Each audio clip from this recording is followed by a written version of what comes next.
Hey everyone, welcome back to all our loyal subscribers and a warm welcome to those of you who are tuning in for the first time. If you're new here, you found the perfect place for those sleepless nights filled with spine-chilling stories. But before the fear kicks in, take a second to drop a comment below and let me know where you're watching from. It's always fascinating to see how far our spooky community reaches. Who knows, maybe one day we'll have fans from every corner of the world.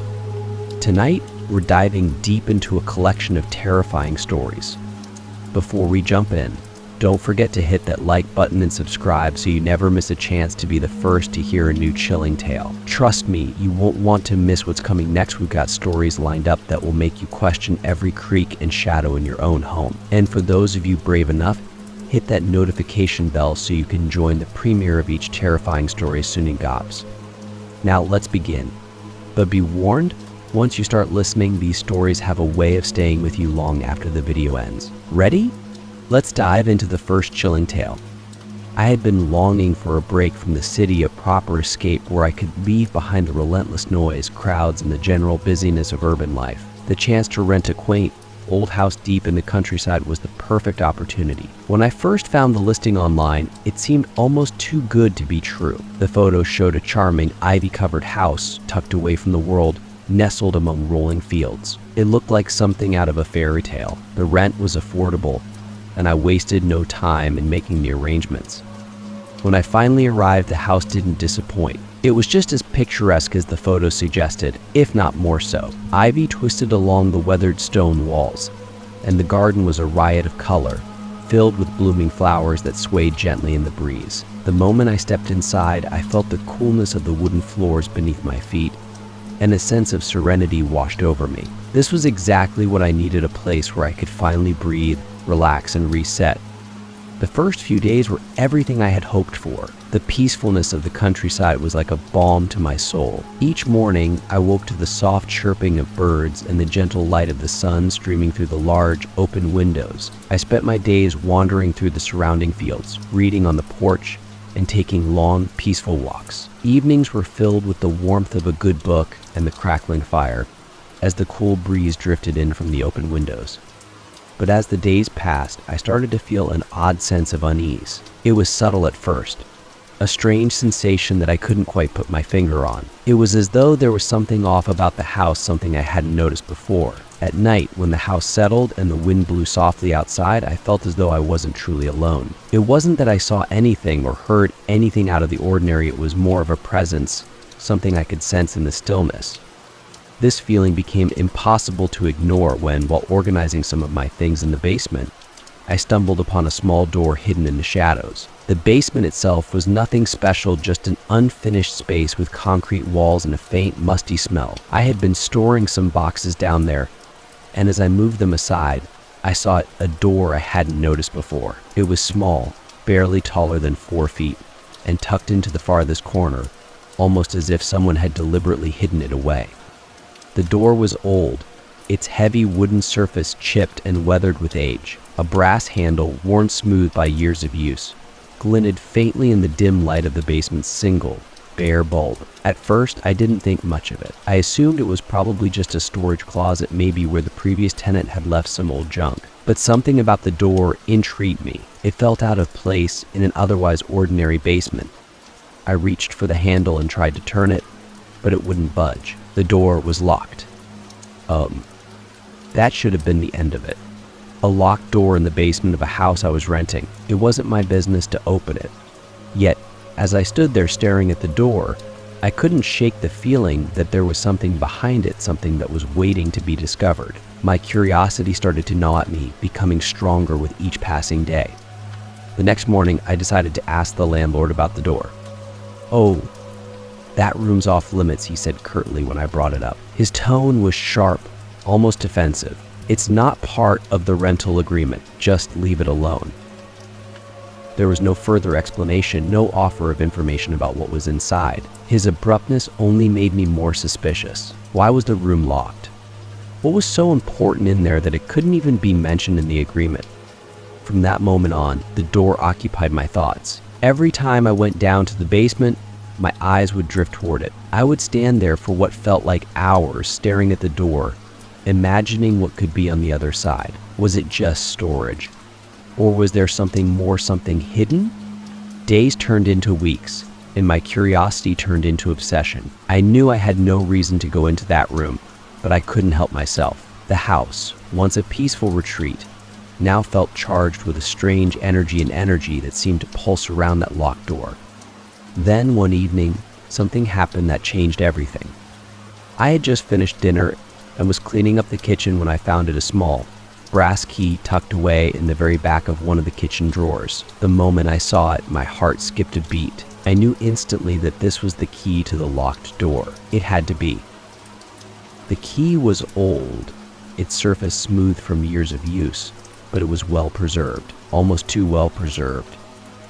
It looked as though someone had hidden it there on purpose, like they didn't want it to be found easily. But now that I had it in my hand, I knew what I had to do.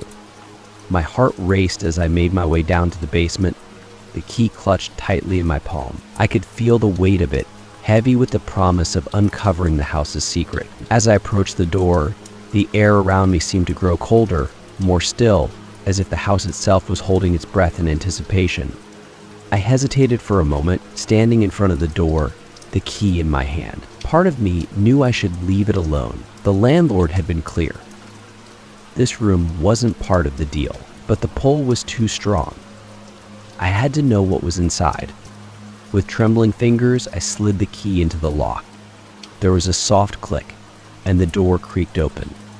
The room beyond was a stark contrast to the rest of the dusty, unfinished basement. It was pristine, like a time capsule sealed off from the world for decades. The air inside was cool and still, almost unnaturally so, and the room was eerily clean, no dust, no cobwebs, nothing. A small table stood in the center, with a single chair tucked beneath it. Shelves lined the walls, filled with old books and trinkets. But what caught my attention most were the photographs. There were hundreds of them, scattered across the room on the walls, the shelves, even on the floor, all in black and white, all meticulously framed and arranged in neat rows. And they were all of me. A shiver ran down my spine as I stepped closer to the photographs, my breath catching in my throat. The images were of me in various moments, walking in the garden, sitting on the porch, reading in the living room. Some were recent, from the past few weeks, while others looked like they had been taken the day I arrived. Who had taken these? How had I not noticed someone watching me? The more I looked, the more unsettled I became. Some of the photographs were taken from far away, but others were disturbingly close. There was one of me sitting at the kitchen table, taken from an angle that suggested the photographer had been in the room with me. There were even photos of me asleep in my bed, the sheets twisted around my body, my face relaxed in the peacefulness of slumber. My stomach churned, and I felt a cold sweat break out across my skin. Someone had been in my house, had been watching me, photographing me, without my knowledge. The realization hit me like a punch to the gut, and I stumbled backward, my heart racing in my chest. I couldn't bear it any longer. I backed out of the room, slamming the door shut behind me.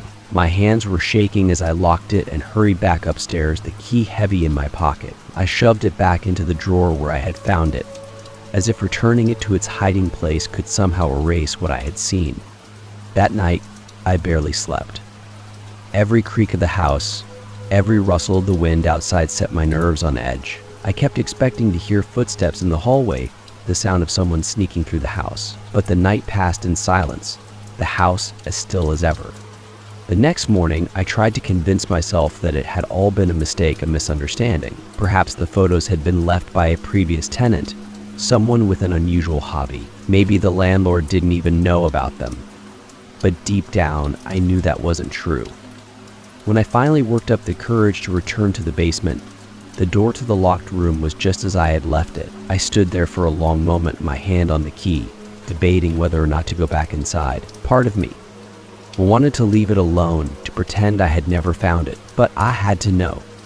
I opened the door, and my breath caught in my throat. The room was exactly the same, except for one horrifying detail. The photographs had been replaced. The new ones were in color, the images sharp and clear, and they were all of me asleep in my bed. My heart pounded in my chest as I looked at the photos, each one taken from a different angle, as if someone had been standing right next to me while I slept. The sheets were the same, the position of my body identical to how I remembered lying the night before. The realization hit me like a cold wave. Someone had been in my room while I slept. I stumbled back, nearly tripping over the threshold as I fled the room. The key slipped from my fingers, clattering to the floor, but I didn't care. I bolted up the stairs, my mind racing with fear. Within the hour, I had packed my things and was in my car, speeding away from the house as fast as I could. I didn't tell the landlord why I was leaving early. I didn't even bother to ask for a refund. All I knew was that I couldn't stay there another night. As I drove away, I glanced in the rearview mirror, half expecting to see someone standing in the window, watching me leave. But the house remained still and silent, its secrets hidden behind its quaint exterior. I never found out who took those photos or why they were there, but the memory of that room and the feeling of being watched stayed with me long after I left. I learned a valuable lesson that summer. Some doors are better left locked. Story 2.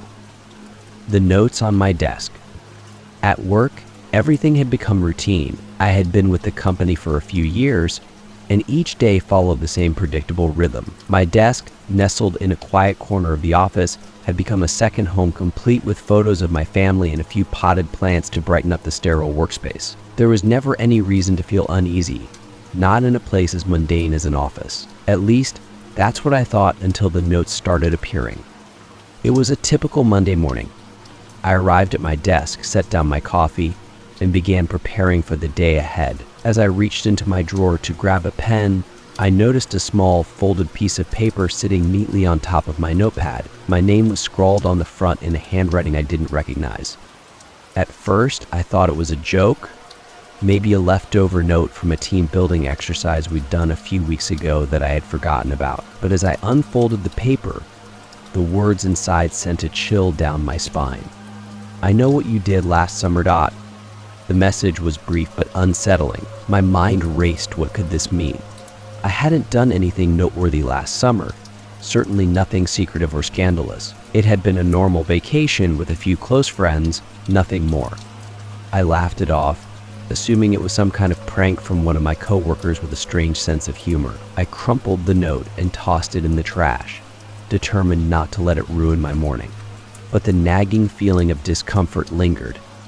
The next few days passed uneventfully, and I began to forget about the strange note. But then, another one appeared. This time, it was tucked under my keyboard, the same neat handwriting, the same eerie sense of familiarity.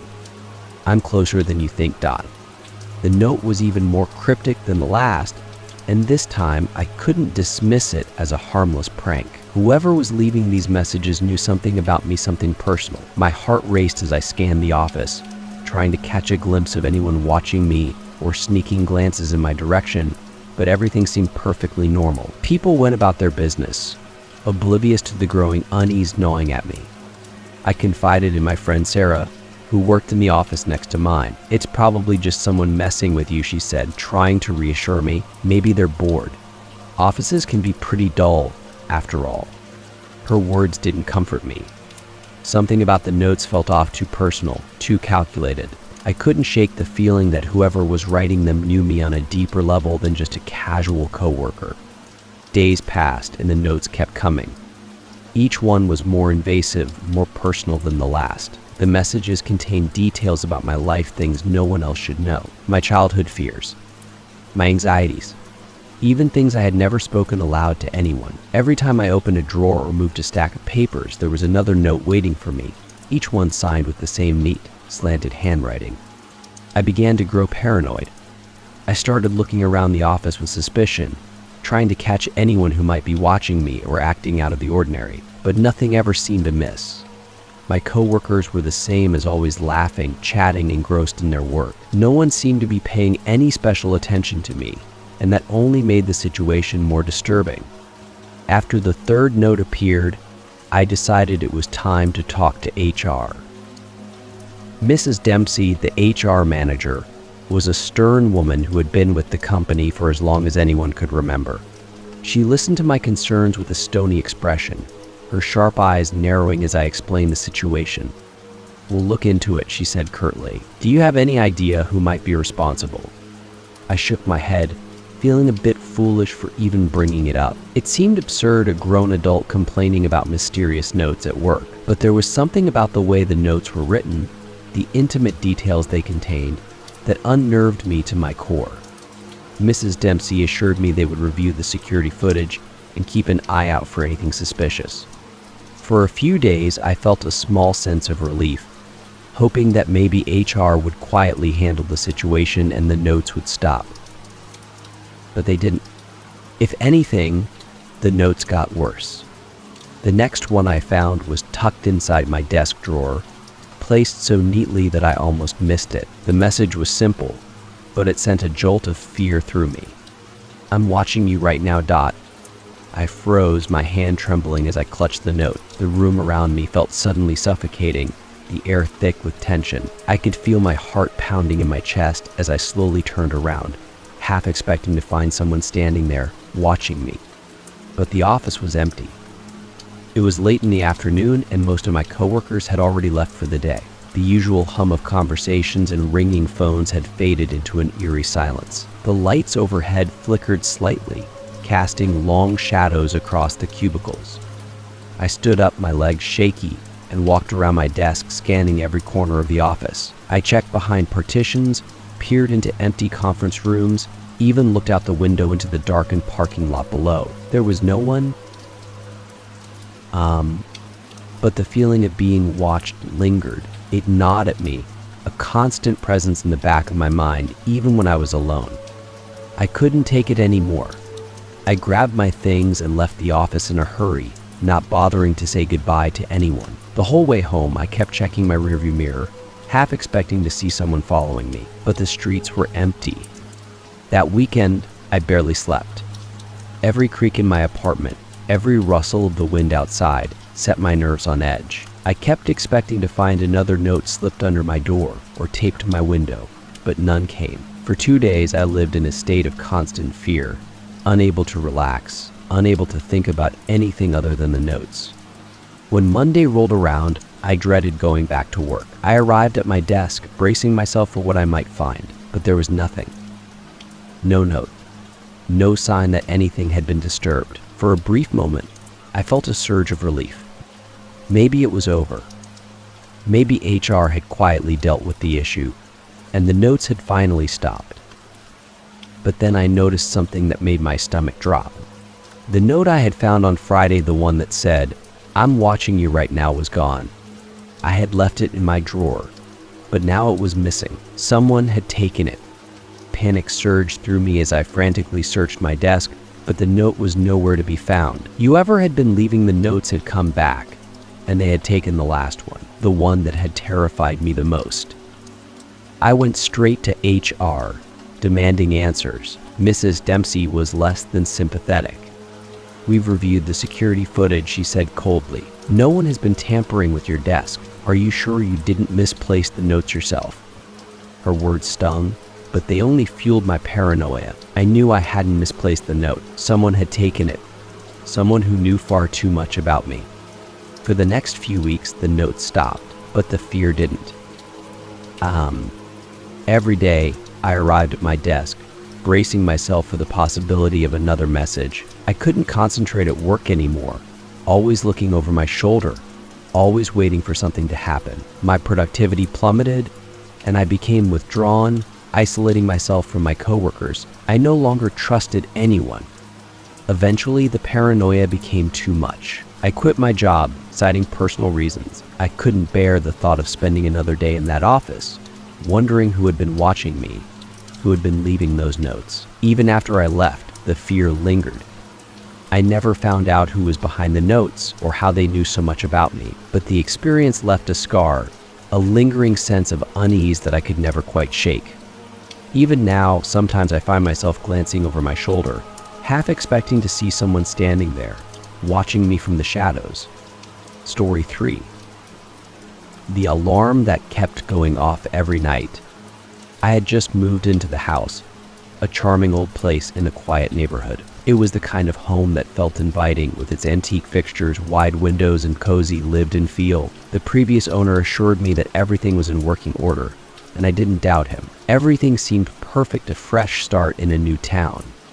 At least that's how it felt during the day. The first time the alarm went off, I dismissed it as a glitch. It was late, close to 3 in the morning, and the shrill sound jolted me awake, my heart racing from the sudden noise. Groggy and disoriented, I shuffled downstairs to disarm the system. The house was silent, except for the insistent blaring of the alarm, which seemed to cut through the stillness like a knife. I punched in the code and turned it off, breathing a sigh of relief as the noise ceased. I checked the windows and doors, making sure they were all locked and secure. Nothing seemed out of place. It must have been a technical error, I thought to myself, something to do with the alarm system's age. The house was old, after all, and perhaps the alarm was simply showing signs of wear and tear. I went back to bed, convinced that it was nothing, but I couldn't shake the uneasy feeling that had settled in the pit of my stomach. Still, I managed to fall asleep eventually. The next night, the alarm went off again at exactly the same time, 2:47 a.m. This time, I was less sleepy, my senses heightened by the eerie repetition of the event. Once again, I disarmed the system, checked the windows, and found nothing wrong. But the fact that it had happened twice in a row at the exact same time made me nervous. I called the alarm company the next morning, explaining the situation. They sent a technician out later that day. The man was friendly enough, but as he ran diagnostics on the system, he found nothing wrong. No signs of tampering, no malfunctions. He reset the alarm, assured me that everything was working fine, and left me with a smile. That night, it happened again. 2:47 a.m. The alarm blared through the house, waking me from a deep sleep. This time, my heart was pounding and a cold sweat broke out across my skin as I scrambled to disarm the system. I could feel the fear creeping up my spine as I checked the doors and windows for the third night in a row. Nothing. Everything was secure. No broken locks, no signs of forced entry. What was going on? I was starting to feel unsettled. The technician had said everything was fine, so why did the alarm keep going off? Why always at the same time? The fourth night, I decided to stay awake. I wanted to see if I could catch whatever was triggering the alarm. I brewed a pot of coffee and sat in the living room, the glow of the streetlights filtering in through the curtains. The house was eerily quiet, the kind of silence that seemed unnatural, even though nothing was out of place. As the clock ticked closer to 2:47 a.m., my anxiety grew. I sat there waiting, listening to the steady tick-tock of the grandfather clock in the hallway. My eyes darted around the room, scanning for anything out of the ordinary, but there was nothing. Then, at exactly 2:47 a.m., the alarm blared to life again. I jumped, my heart leaping into my throat as the piercing sound filled the house. My fingers fumbled with the keypad as I disarmed it, my nerves shot from the sudden shock. As I stood there, trembling, something else happened, something I hadn't noticed before. There were footsteps. Sir. Soft, deliberate footsteps echoing from upstairs. I froze, my blood turning to ice. I strained to listen, but there was no mistaking it, the sound of someone moving slowly, carefully across the floorboards above me. Panic surged through me. I wasn't alone. The first thing I did was grab my phone.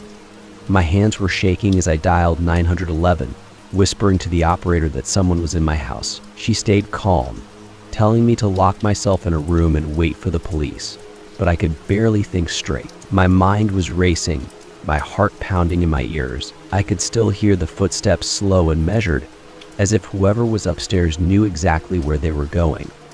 I locked myself in the bathroom, crouching down in the corner with my phone clutched tightly in my hand. The minutes dragged by like hours as I waited for the sound of sirens. I held my breath, praying that whoever was upstairs wouldn't come down to the basement. Finally, after what felt like an eternity, I heard the sound of a car pulling up outside. Doors slammed and voices called out, announcing the arrival of the police. But the footsteps upstairs never stopped. Even as the police entered the house, calling out my name and searching the rooms, the sound of footsteps continued steady, unhurried. as if whoever was upstairs was completely undisturbed by the presence of the authorities. When I finally emerged from the bathroom, the officers were already sweeping through the house. I was shaking, adrenaline coursing through my veins as I explained what had happened, the alarm, the footsteps, everything. But when they finished searching, they found nothing. There were no signs of forced entry, no intruder, no one upstairs. The officers checked the windows and doors again, making sure everything was secure. They even reviewed the security footage from the cameras I had installed around the house after the first few incidents, but the footage showed nothing. No one entering or leaving, no shadowy figures creeping through the halls, nothing. It was as if the footsteps were all in my head, but I knew what I had heard. I wasn't imagining it. There had been someone or something moving around upstairs, and the thought of it sent chills down my spine.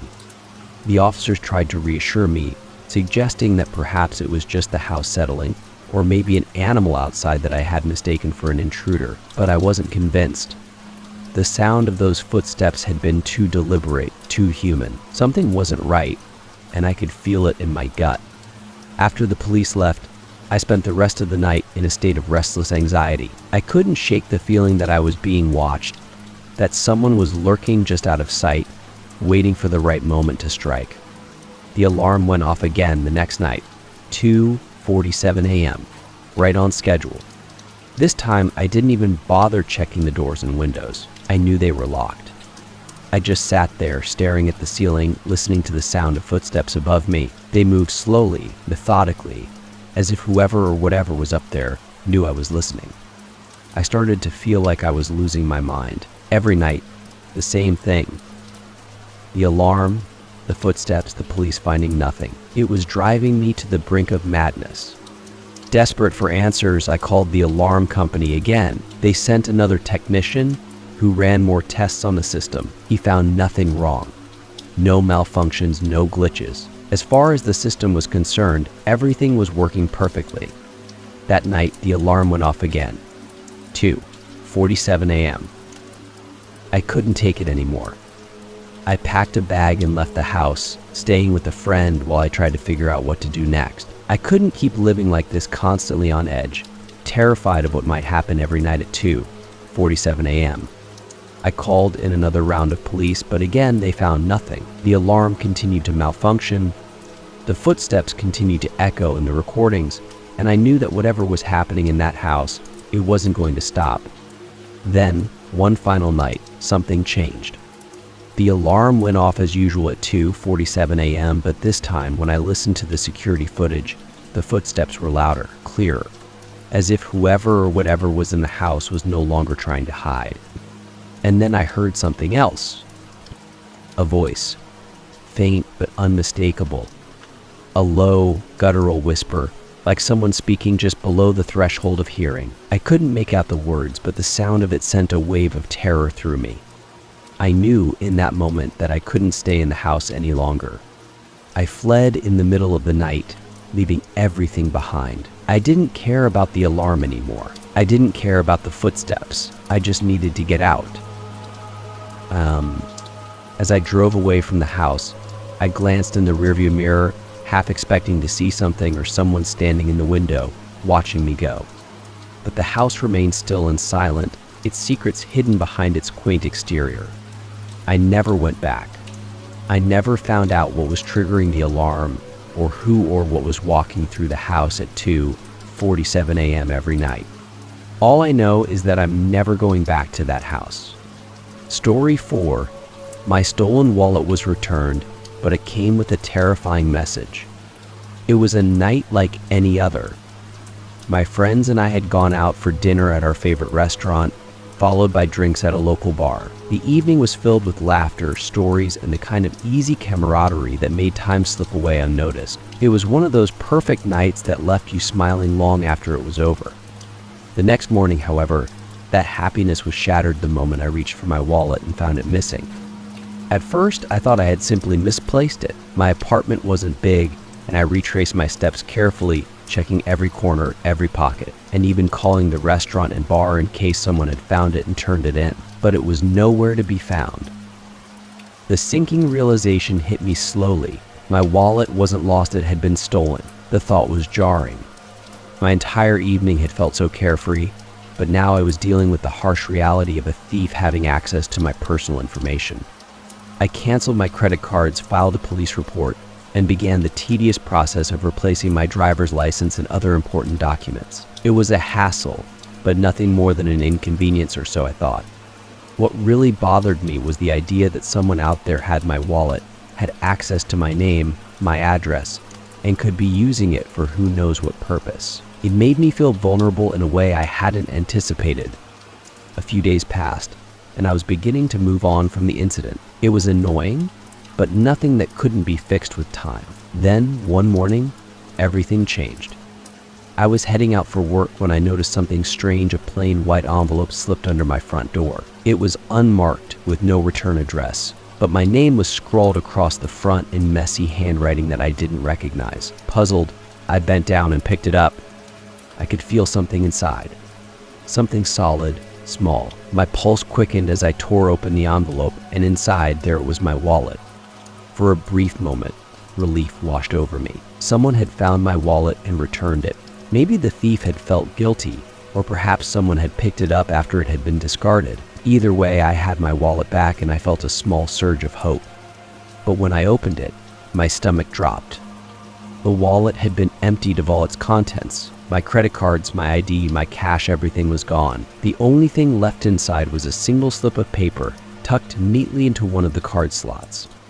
My hands trembled as I pulled it out, and my heart skipped a beat as I read the message written in large, bold letters. "I know where you live, Dot." A cold shiver ran down my spine. My hand shook as I held the note, the words simple but filled with a menacing certainty that made my blood run cold. Someone had gone through the trouble of stealing my wallet, removing all its contents, and then returning it to me with this chilling message. Whoever it was, they knew where I lived. They had been to my home, close enough to slip the envelope under my door without me noticing. Fear gripped me as I stared at the note. My mind raced with questions. Who had done this? Why would they return the wallet? What did they want? I quickly checked the locks on my door, making sure everything was secure. Then, I pulled out my phone and called the police. They came quickly, took my statement, and examined the note, but there was little they could do. The note was vague, the threat implied but not overt. Without any further evidence, it was hard for them to act. I asked them to patrol the area more frequently, and they agreed, but the officer who spoke to me didn't seem convinced that it was anything more than a harmless prank. To me, however, it felt anything but harmless. The days that followed were a blur of paranoia and anxiety. Every time I heard a creak in my apartment or saw someone walking down the street, I felt a jolt of fear. I couldn't shake the feeling that I was being watched, that someone was lurking in the shadows, waiting for the right moment to strike. I barely slept, jumping at every little sound, convinced that someone was trying to break in. The nights were the worst. The silence that once felt peaceful now felt oppressive, suffocating. I kept my curtains drawn, my doors locked, and my phone by my side at all times. I knew I needed to take action. The first thing I did was change the locks on my door. The thought that someone might have a key to my apartment filled me with dread, so I had a locksmith come out immediately. I watched as he installed the new locks, double-checking to make sure everything was secure. But even that didn't fully ease my fears. Next, I moved some of my belongings to a friend's place. I didn't have the time or resources to relocate entirely, but I thought that if I could make it look like I wasn't staying there full-time, it might deter whoever was watching me. I packed up some clothes, important documents, and anything of value, and spent a few nights crashing on my friend's couch. But the fear followed me. No matter where I went, I couldn't escape the feeling that I was being watched. Even when I was away from home, I kept expecting to see someone lurking in the shadows, waiting for the right moment to pounce. The next step was installing a security system. I bought cameras, motion detectors, and alarms, anything that could give me a sense of control. The security company assured me that my apartment was now one of the safest in the city, but I couldn't shake the feeling of unease. Every time I entered my apartment, I checked the footage from the cameras, hoping to catch a glimpse of whoever had left that note, but nothing ever showed up. It was as if the person had simply vanished. leaving me in a state of perpetual dread. The days turned into weeks, and gradually the intensity of my fear began to subside. Though it never completely disappeared, I started to regain some sense of normalcy. I returned to my daily routine, but I remained hyper-vigilant. I avoided going out late at night, kept my curtains drawn, and checked the locks multiple times before going to bed. But the memory of that note haunted me. It was a constant reminder that someone out there had invaded my life in the most personal way possible. Someone had stolen my wallet, emptied its contents, and then returned it to me with a threat. It wasn't just the act itself that disturbed me, it was the message behind it. The note wasn't a robbery, it was a statement, a reminder that I was vulnerable, that my sense of security could be shattered by a single anonymous act. I became obsessed with trying to figure out who had done it. I went over every detail of that night out with friends, trying to remember if anyone had been acting strangely or if I had seen anyone following me, but nothing stood out. I even considered the possibility that it was some kind of sick joke. Maybe someone I knew had found my wallet and thought it would be funny to scare me. But the note didn't feel like a prank. It felt like a threat, one that I couldn't ignore. Months passed, and while the fear no longer consumed me, it had left its mark. I was more cautious, more aware of my surroundings, and less trusting of others. The feeling of being watched never completely left me, lurking in the back of my mind like a shadow.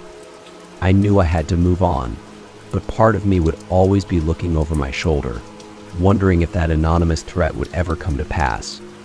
In the end, I never found out who took my wallet or why they returned it with that ominous note. The mystery remained unsolved, a lingering question with no answer.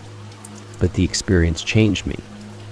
It made me realize how vulnerable we can be, how easily our sense of security can be shattered by a single anonymous act. And it taught me to be more careful to never take my safety for granted, because once you've been marked, the fear of what might happen next never truly goes away. Story 5.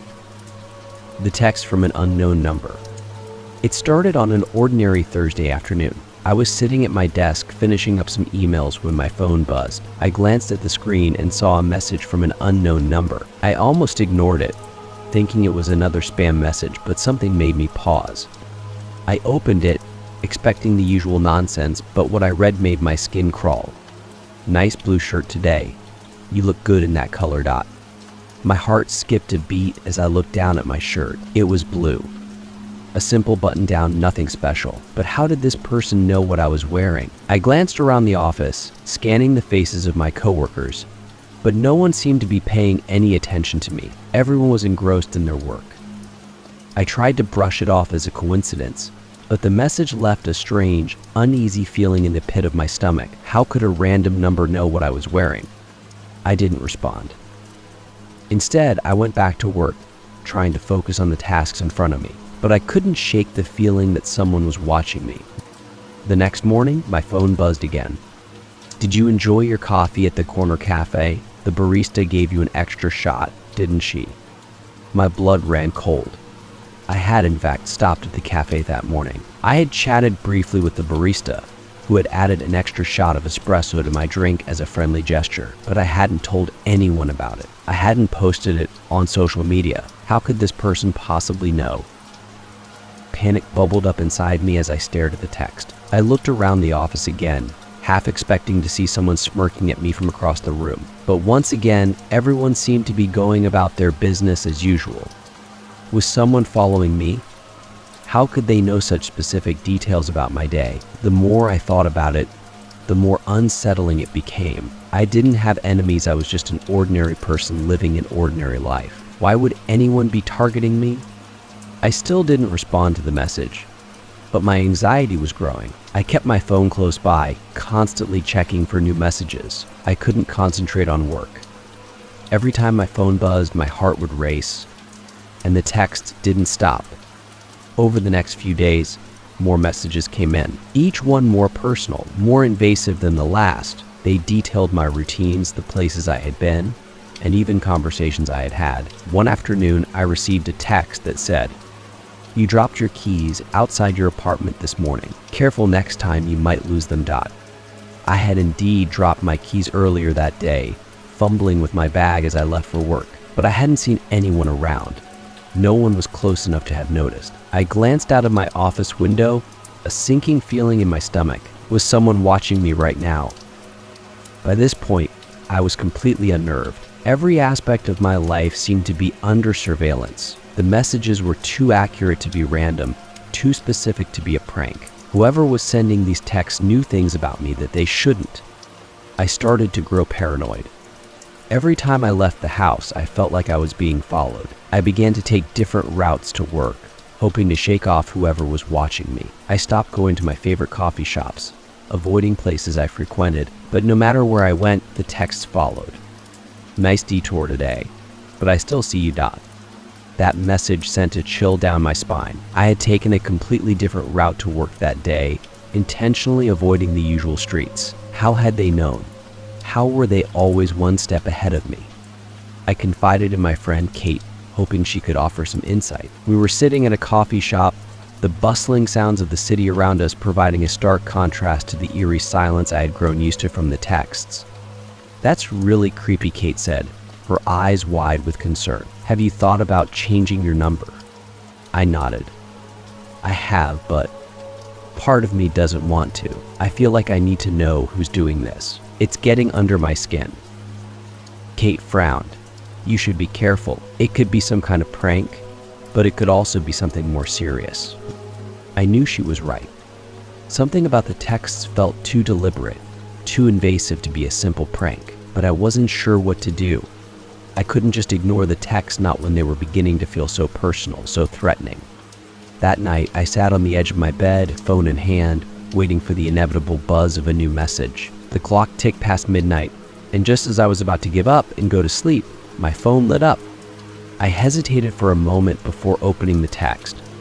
"Be careful on your way out tomorrow. You might trip on the last step, Dot."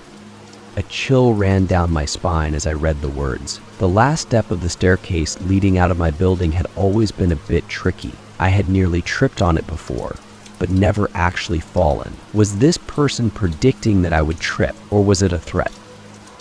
The next morning, I was extra careful as I descended the stairs. I hovered over the last step, my heart pounding in my chest, but in my hesitation, I lost my balance. I stumbled, barely catching myself on the banister. My heart raced as I stood at the bottom of the stairs, the words of the text echoing in my mind. How could they have known? The texts had shifted.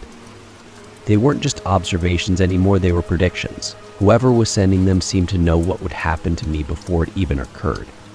I decided I couldn't take it anymore. I called the police, explaining the situation. They listened politely, but without a concrete threat, there wasn't much they could do. They suggested I change my number, but I was hesitant. Changing my number wouldn't stop whoever was watching me. It wouldn't give me the answers I so desperately wanted. I tried tracing the number, but every attempt led to a dead end. It was as if the number didn't exist, a ghost in the system. The police couldn't trace it either. Whoever was doing this had covered their tracks well. The texts continued, each one more unsettling than the last. They predicted minor accidents, small misfortunes, none of them life-threatening, but all of them disturbingly accurate. "Watch out for that puddle tomorrow. You don't want to get your shoes wet, Dot." The next day, it rained and I nearly stepped into a puddle just outside my office. The text had been right. I felt like I was losing my grip on reality. How could someone know so much about my life? How could they predict things with such precision? It wasn't just chance, it couldn't be. Whoever was doing this had access to my life in a way that defied explanation. I began withdrawing from my usual routines, hoping to throw off whoever was watching me. I changed my commute, stopped going to my favorite spots, even started taking different routes home, but the texts followed me, taunting me with their accuracy. "Nice try with the detour, but I'm still here, Dot." Every time my phone buzzed, my heart would race. I dreaded what I might read next, but I couldn't stop myself from looking. Then, just as abruptly as they had started, the text stopped. At first, I felt a sense of relief. I hadn't received a message in over 24 hours, and I began to hope that maybe finally it was over. Maybe whoever was watching me had lost interest, moved on to someone else. But the relief was short-lived, replaced by a gnawing sense of unease. Why had they stopped? Had they moved on? Or was this part of some larger plan? The days turned into weeks and still there were no more texts. I tried to return to my normal life, but the memory of those weeks of torment lingered. The silence, however, was almost worse than the texts themselves. I found myself constantly on edge, waiting for the next message, the next sign that someone was still watching. But nothing came. I should have felt relieved, but instead I felt a creeping dread. Whoever had been sending the text wasn't done with me, yet I could feel it. They had known too much, been too precise to simply disappear without a trace. And then, one night months later, as I was sitting alone in my apartment, my phone buzzed. My heart stopped. I stared at the screen, my breath catching in my throat. The message was from an unknown number, but this time it wasn't the same one as before. The text was short, just 2 words. Missed me? Story 6. The Silent Neighbor Who Knew Too Much. When I first moved into my new apartment, I barely noticed the man who lived next door. He was quiet, always keeping to himself, and never caused any trouble. In fact, I didn't even know his name for the first few months. It was the kind of building where people minded their own business. Everyone passed each other in the hallways with a polite nod, but rarely stopped to chat. And honestly, I was fine with that. I had just moved to the city for a fresh start, and the last thing I needed was nosy neighbors prying into my life. But over time, I began to notice things small, unsettling things about the man next door. He was always home. No matter what time I left for work in the morning, or how late I came back at night, his blinds were always drawn, and I could sometimes see a faint glow of light coming from his windows. His car was always parked in the same spot, and I never saw him leave the building. At first, I thought he might work from home. It wasn't unusual, especially in the city, where more and more people were telecommuting. But there was something about his constant presence that started to make me uneasy. How could someone live so close, and yet be so invisible? I shrugged it off. After all, it wasn't any of my business. Maybe he was just a private person who enjoyed his solitude. But the more I noticed him, the more I started to feel like I was being watched. It was subtle at first, a fleeting sensation of someone's eyes on me as I left my apartment, or an inexplicable shiver as I passed his door. I told myself I was being paranoid. I had always been a bit jumpy, especially since moving to a new city where everything felt unfamiliar. But then things started happening that I couldn't explain. It began with small things going missing, items I couldn't imagine misplacing, a pair of keys that I swore I had left on the kitchen counter, a letter from my mailbox that seemed to disappear without a trace. At first, I chalked it up to forgetfulness. I was adjusting to a new job, a new apartment, a new life. It was normal to be a little scatterbrained, right? Then came the knock on my door late one night. It was nearly midnight, and I had just settled into bed with a book when I heard it, 3 soft, deliberate knocks. Not the kind of knock you'd expect from a delivery person or a neighbor in need of sugar. It was calculated, too soft to be urgent, but loud enough to get my attention. I hesitated for a moment, debating whether I should answer, but something compelled me to get up. I wrapped my robe tightly around me and crept to the door, my heart pounding in my chest. I peered through the peephole, but the hallway was empty. No one was there. I opened the door just a crack, scanning the corridor for any sign of movement, but there was nothing. No footsteps, no shadows, no sound. Just an eerie stillness that made the hairs on the back of my neck stand up. As I was about to close the door, something caught my eye. There, on the floor just outside my apartment, was a small piece of paper. I bent down and picked it up, my fingers trembling slightly as I unfolded it. The note was short and simple, written in neat, precise handwriting. I see you, Dot. My blood ran cold. I slammed the door shut, my heart racing as I locked and bolted it. Who had left the note? And why? Was someone watching me? Had I been too careless, too visible in this new place where I thought no one knew me? The next morning, I was still rattled, but I convinced myself it had been a prank. Someone in the building must have thought it was funny to mess with the new tenant. I didn't want to let it get to me. I went about my day, trying to put it out of my mind. But the feeling of being watched only grew stronger. Every time I left my apartment, I felt a pair of eyes on me. Every time I came home, I found myself rushing inside, locking the door behind me as if someone was just waiting for the moment I let my guard down. And the more I thought about it, the more I couldn't shake the suspicion that it was the man next door.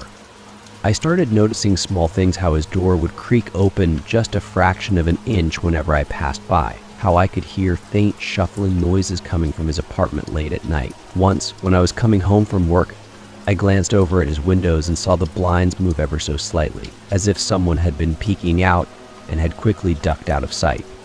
It was unnerving, but I tried to tell myself it was all in my head. I was stressed, adjusting to a new place. I couldn't jump to conclusions without proof. Then one day, everything changed. I came home after a long day at work, and as I approached my door, I noticed something strange. The lock didn't feel quite right. It was subtle, barely noticeable, but I had become so familiar with the click of my lock that I could sense something was off. I stepped inside cautiously, and immediately, I knew something was wrong.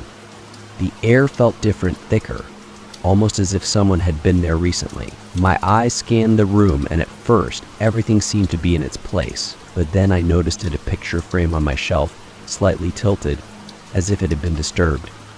My heart started pounding in my chest. I walked over to the shelf and straightened the frame, my hands trembling. That's when I saw it. I saw it. There, tucked behind the frame, was another note. This one was even more unsettling than the first.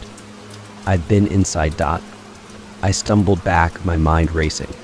Someone had been in my apartment. Someone had gone through my things, had left a note for me to find, and whoever it was, they wanted me to know they could get in whenever they wanted. I called the police immediately. They arrived within minutes, but there was little they could do. There were no signs of forced entry, and nothing had been taken. The officer who took my statement seemed sympathetic, but I could tell he didn't take it seriously. Maybe you forgot to lock the door, he suggested, but I knew I hadn't. I was always careful about locking up, especially after that first note. That night, I couldn't sleep. I lay awake, listening to every creak, every sound, convinced that someone was lurking just outside my door. The next morning, I decided to confront the man next door. I had no proof, but I couldn't live in fear any longer. I needed answers. I knocked on his door, my heart racing as I waited for him to answer, but there was no response. I knocked again, louder this time. Still nothing. Finally, I tried the doorknob. To my surprise, it turned easily. The door wasn't locked. I hesitated for a moment, but something compelled me to push it open. The apartment was dark, the blinds drawn tightly shut. I stepped inside cautiously, calling out to see if anyone was there, but the place was eerily quiet. As my eyes adjusted to the dim light, I began to notice things small, disturbing things that made my stomach churn. The apartment was a mess, with papers and junk scattered everywhere, but what caught my attention were the walls.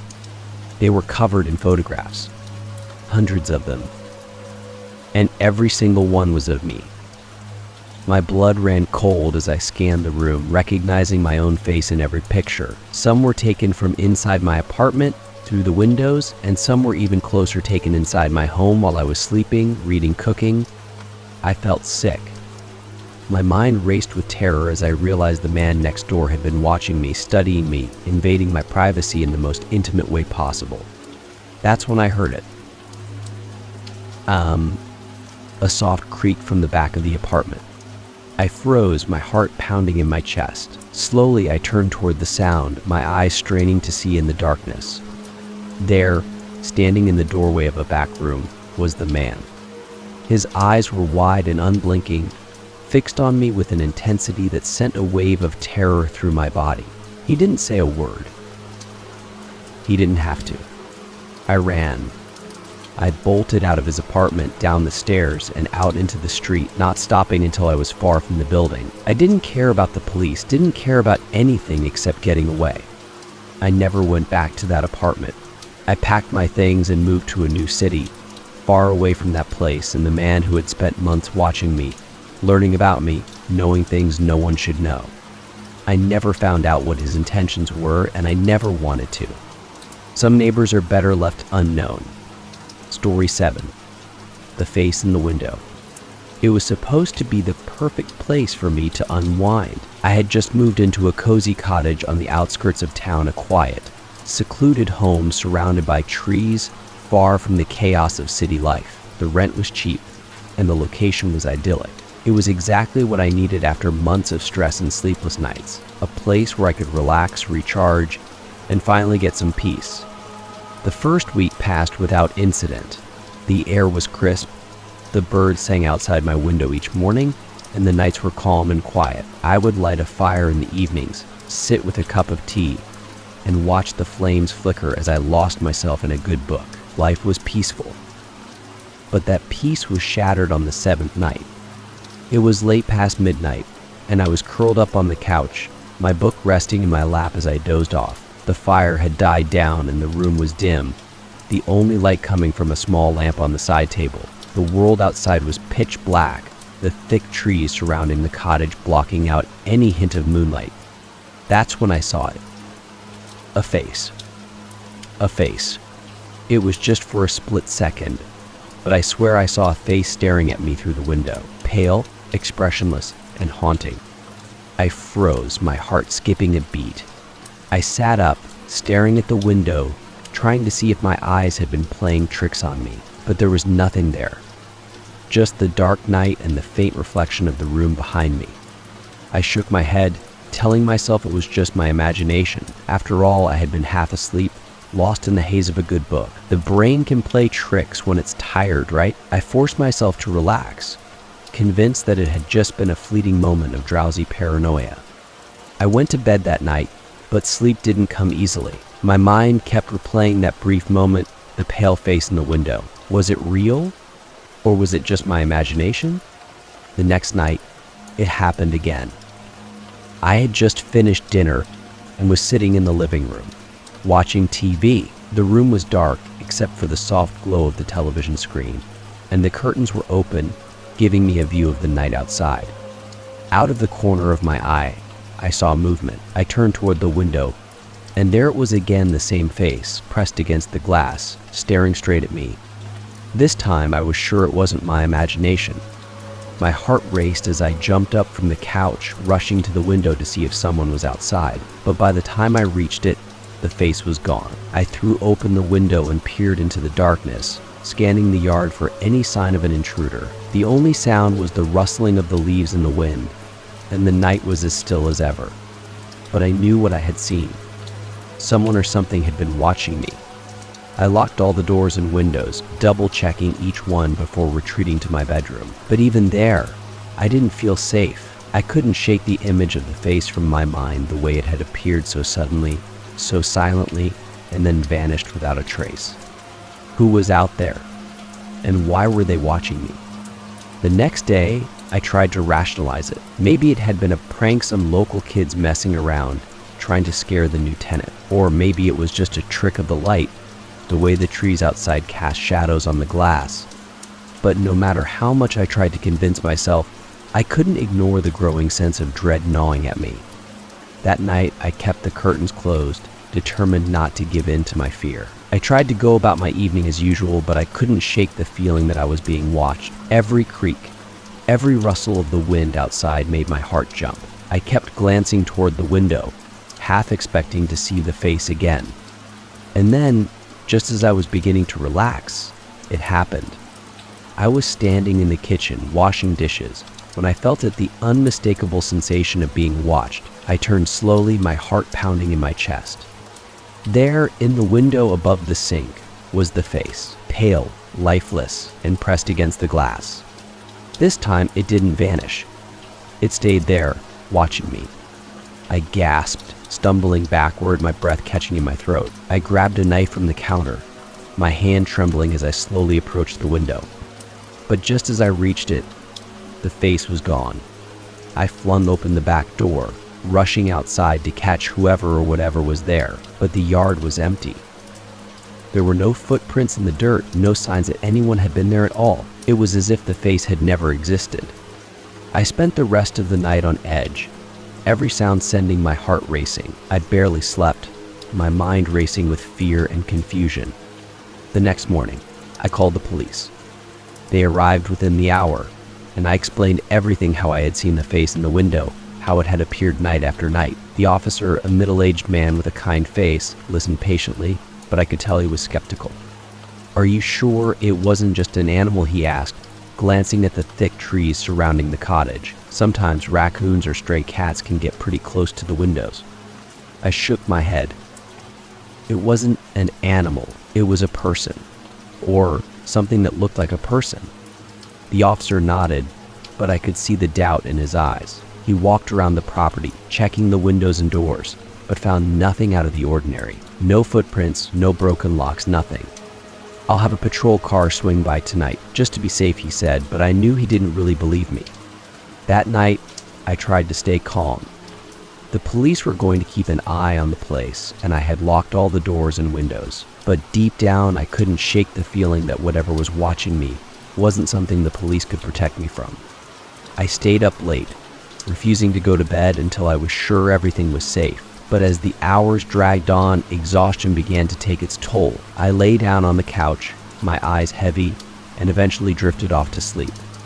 I woke up with a start sometime around 2 a.m. The house was silent, the fire in the fireplace long dead. The only light came from the moon, casting eerie shadows through the curtains. And then I heard it, a soft tap on the window.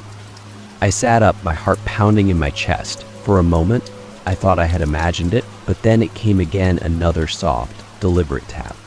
Slowly, I turned toward the window. The face was back. But this time, it wasn't just a face. There was a figure behind it, barely visible in the darkness. A tall, thin figure, standing just outside the window, watching me. I froze, my blood turning to ice. The figure didn't move. It just stood there, staring at me with those empty, lifeless eyes. I grabbed my phone, my hands shaking as I dialed 911. My voice was barely a whisper as I told the operator what was happening. "Stay on the line," she said, her voice calm and steady. "Officers are on their way." But before the police could arrive, the figure vanished just like before. One moment it was there, and the next it was gone, swallowed by the darkness outside. When the police showed up, they found nothing. No footprints, no signs of forced entry, nothing. But I knew what I had seen. The face in the window wasn't just a trick of the light. It wasn't a prank, and it wasn't my imagination. Something or someone was watching me, and I had this sinking feeling that whatever it was, it wasn't going to stop. Over the next few days, I tried to carry on with my life, but the face in the window haunted me. Every time I walked past the windows, I felt the hairs on the back of my neck stand up. Every creak, every gust of wind made me jump. Then, one night, it happened for the last time. I had just gone to bed, hoping for a night of uninterrupted sleep. But around midnight, I woke up to the familiar feeling of being watched. I turned over, dreading what I knew I would see. There, standing outside my bedroom window, was the face. But this time, it was smiling. I screamed, scrambling out of bed and grabbing my phone. But before I could call the police, the figure disappeared into the night, leaving me trembling and alone. I never saw the face again after that night, but the memory of it has stayed with me, a constant reminder that sometimes the things that go bump in the night aren't just figments of our imagination. Sometimes they're real. Story 8. The call from my old phone number. It was a typical Wednesday afternoon, the kind where nothing remarkable happens. I was sitting at my desk halfway through a mountain of paperwork when my phone buzzed. Glancing at the screen, I froze. My heart skipped a beat as I saw the incoming call. It was from my old phone number. I stared at the screen for a moment, trying to process what I was seeing. It was impossible. I had changed my number more than a year ago when I switched phone plans. I hadn't thought about my old number since. It wasn't even active anymore. So how was it calling me? Curiosity mixed with unease as I swiped to answer, my pulse quickening. I put the phone to my ear, half expecting some sort of technical glitch or prank. "Hello," I said, my voice hesitant. For a few seconds, there was nothing but silence on the other end. Then I heard something, a faint, crackling noise like static, and then a voice. "Hello?" The voice was mine. I froze, my heart pounding in my chest. It wasn't just someone mimicking my voice. It was my voice, the exact tone and inflection, the way I said the word hello. It was as if I was listening to a recording of myself. "Who is this?" I demanded, trying to keep the fear out of my voice. There was a long pause. Then the voice came again, quieter this time. "Who is this?"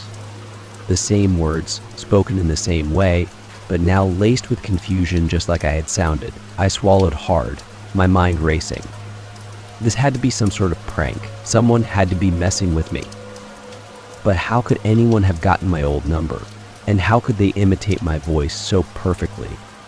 "Stop messing around," I said, my voice shaking. "Who are you?" Again, there was silence on the other end. I could hear faint breathing now, the same rhythm as my own. My skin prickled with unease as the breathing matched my own in perfect synchrony. Every breath I took, the person on the other end took one too, at exactly the same time. I hung up. My heart was racing, and my palms were clammy as I stared down at my phone. I felt a wave of nausea wash over me. What had just happened? Was someone playing a sick joke, or had I imagined the whole thing? Before I could think about it too much, my phone buzzed again. I flinched, glancing at the screen. It was my old number calling me again. I didn't answer it this time. I let it ring until it stopped. Then, a few seconds later, it buzzed again, another call from the same number. I declined it, my hand trembling as I set the phone down, but it wouldn't stop. The phone kept buzzing, the same number flashing on the screen over and over again. I turned off my phone, hoping that would put an end to it, but the unease stayed with me. My mind raced with questions I couldn't answer. How could this be happening? How could someone be calling me from a number that no longer existed? That night, I tried to put the incident behind me, but the more I thought about it, the more unsettled I became. I knew I had to figure out what was going on. The next day, I went to the phone store where I had originally gotten the new number. I explained the situation to the clerk, a young guy with a bored expression who seemed more interested in his phone than in helping me. "Yeah, it's probably just a glitch," he said dismissively. "Maybe your old number got reassigned to someone else, and they're messing with you." That explanation made sense, but it didn't explain the voice. That voice had been mine, identical in every way, and the way it had spoken, the confusion, the fear, it mirrored my own feelings during the call. I pressed him further. "Is there any way to trace where the call came from? I mean, can we figure out who has the number now?" The clerk shrugged. "We don't usually have access to that kind of info. Numbers get recycled all the time. Could be anywhere." I left the store feeling more frustrated than ever. No one seemed to be taking this seriously, but I knew something wasn't right. My old number was calling me. And somehow my own voice was on the other end. That night I lay in bed, my phone on the nightstand, staring at the ceiling. Every creak of the house, every gust of wind outside made my nerves jump. I couldn't shake the feeling that someone or something was trying to reach me. Just as I was about to drift off, my phone buzzed again. I sat up, heart racing, and looked at the screen. It was my old number. I didn't answer it. I couldn't. I just watched as it rang, the screen glowing in the darkness of my room. Then, to my horror, a notification popped up. One new voicemail dot. My stomach twisted with dread. I didn't want to listen to it, but something compelled me to. With shaking hands, I pressed play. At first, there was only static. I strained to hear anything through the crackling noise, but it was faint. Then, the static cleared, and I heard the voice. "Help M.E. dot." It was my voice again, but this time it sounded desperate, pleading. The words sent a chill down my spine. "Help me, please. Help M.E. dot." I dropped the phone, my heart pounding so hard I thought it might burst from my chest. My mind was spinning, trying to make sense of it all. How could this be happening? Was someone trying to scare me? Or was there something more sinister at play?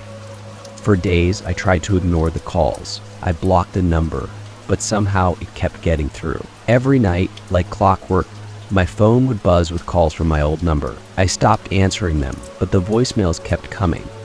Each one was worse than the last. At first, it was just my voice asking for help, but then the messages changed. They became darker, more disturbing. I could hear myself screaming, begging for something I couldn't understand. "Why are you doing this? Stop. Please, stop." The voice was mine, but it was filled with fear and pain emotions I hadn't experienced, at least not yet.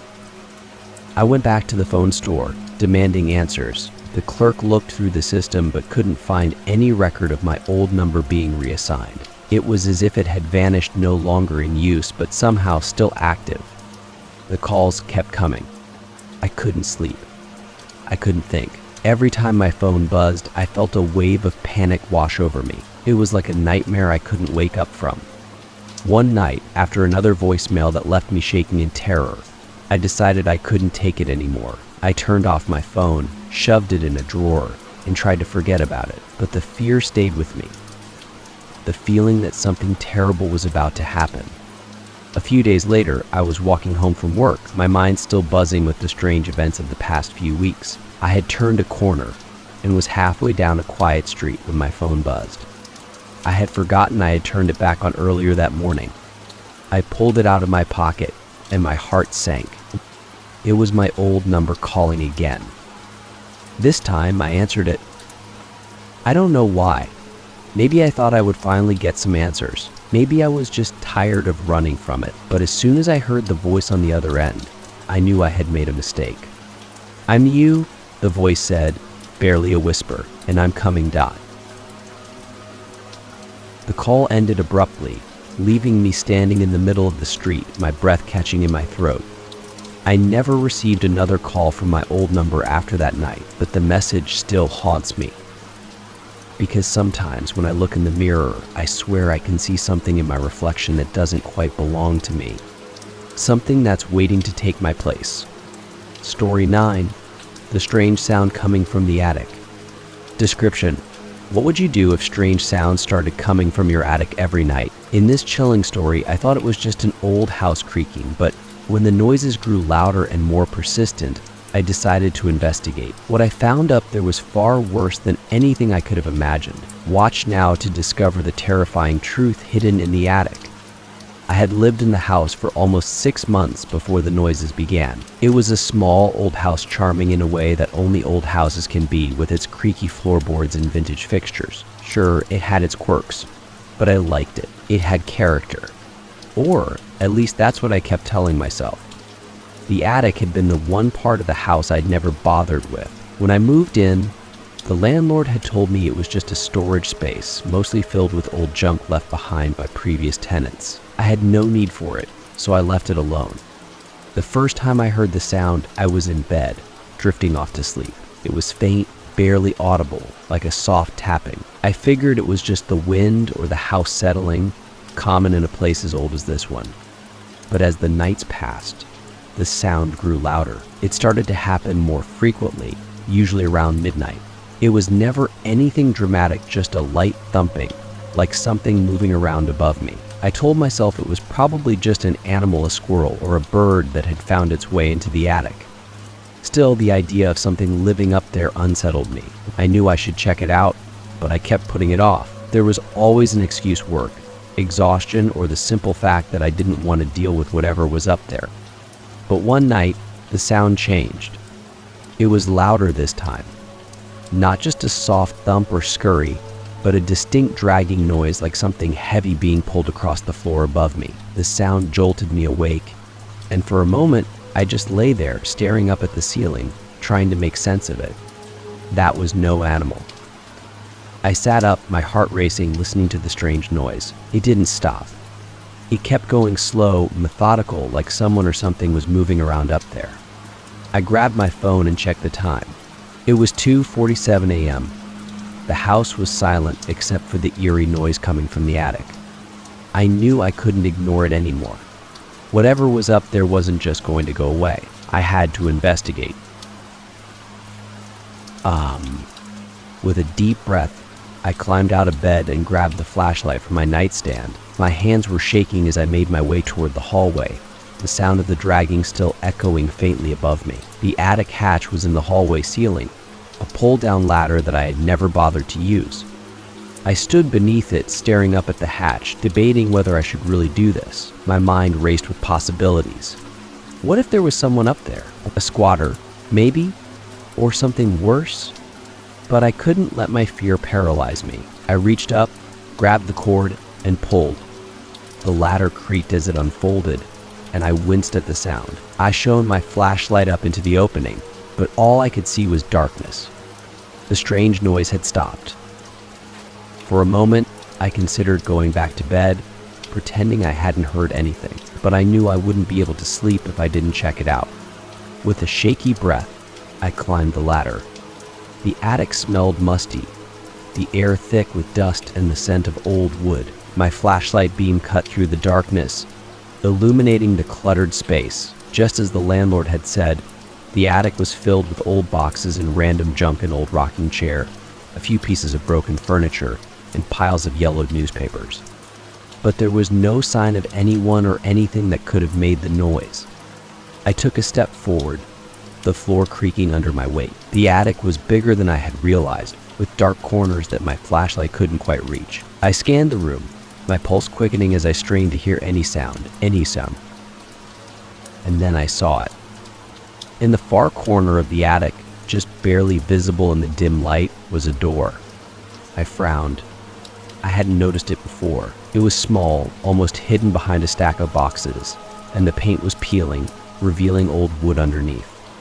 Curiosity mixed with fear as I slowly made my way toward it. The air felt colder here, heavier, as if something was waiting just behind that door. My hand shook as I reached for the handle.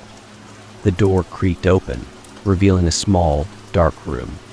At first, I didn't understand what I was seeing. The room was bare, with nothing but a single chair sitting in the center. But then my flashlight caught something written on the wall. I stepped closer, squinting in the dim light. There, scrawled in what looked like black charcoal, were the words, "I'm still here." My breath caught in my throat. The words sent a wave of fear through me. I backed away, my heart racing, as my flashlight flickered. And then I heard it again. The dragging sound. But this time, it wasn't coming from the attic floor. It was coming from the walls. I froze, my body stiff with terror. The sound was louder now, more deliberate, as if something was moving just behind the wooden walls, scraping and dragging itself along the beams. I shone my flashlight toward the source of the noise, but there was nothing there, just the old, rotting wood of the attic. The sound grew louder, and I realized with horror that it was moving, getting closer. Whatever was making that noise, it was coming toward me. Panic surged through me. I backed away, stumbling over a pile of boxes, my heart pounding in my chest. I didn't want to know what was behind those walls. I didn't want to see whatever was crawling toward me, but I could feel its presence, cold and menacing, closing in. I turned and bolted for the ladder, nearly tripping as I scrambled down the rungs. My hands were shaking so badly that I almost dropped the flashlight. The attic door slammed shut behind me with a deafening bang, and I raced back to my bedroom, slamming the door behind me. For the rest of the night, I sat in my bed, clutching the flashlight, listening for any sound, but the attic was silent. The next day, I called the landlord. I told him everything about the noises, the dragging, the writing on the wall, but he seemed unfazed. "That old house has a lot of history," he said. "Previous tenants always complained about the attic, said they heard strange things, but no one ever found anything." I pressed him for details, but he was frustratingly vague. He mentioned something about the house having once belonged to a family that had disappeared under mysterious circumstances, but he waved it off as an old urban legend. I didn't care about legends.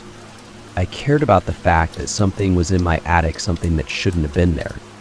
I spent the next few nights in a state of constant fear. I could barely sleep, terrified that the noises would return, but the attic remained silent. And then, just when I thought I was safe, I found the note. It was on my kitchen table when I came home from work, a small slip of paper with the same scrawled handwriting I had seen in the attic. "I'm still here." I moved out the next day. I never went back to that house, and I never found out what was hiding in the attic. But sometimes, when I lie awake at night, I can still hear the sound of something dragging itself across the floor above me. And I know that wherever I go, it's still here. Story 10. The old doll that moved on its own.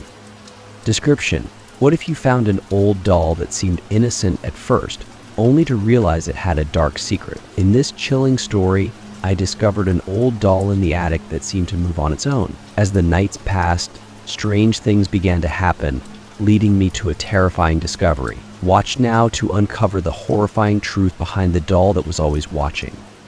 I hadn't expected to find anything when I first went up to the attic. It had been years since I moved into the house, and I hadn't bothered to explore every nook and cranny. The attic was just a dusty, forgotten space filled with old boxes and long-abandoned items from previous owners. But one rainy afternoon, when I had nothing better to do, I decided to go up there and see what was left behind. The attic was like stepping into another time. The air was thick with dust, and the wooden beams creaked under my weight. I swept the beam of my flashlight over the stacks of old furniture, piles of newspapers, and forgotten relics. Everything was covered in a thick layer of grime, untouched for years. But then, tucked away in the far corner, I saw it. An old doll. It was sitting on top of a chest, as if waiting to be found. I almost missed it at first, its small body blending in with the shadows. But once I noticed it, I couldn't look away. The doll was old, very old. Its porcelain face was cracked and stained, the paint on its features worn away over time. Its eyes were large, dark, and glassy, giving it an unsettling, lifelike appearance. It wore a faded, tattered dress, once a bright blue but now dulled to a dingy gray. Its hair was matted and tangled, and its small, delicate hands were missing fingers. There was something about it that made me uneasy. Maybe it was the way it was positioned, sitting so perfectly upright on top of the chest. Or maybe it was those eyes, those dark, glassy eyes that seemed to follow me as I moved across the room. I knew I should have left it there. I had no reason to take the doll, but something about it drew me in. It felt wrong to just leave it sitting there, forgotten and abandoned. So I picked it up.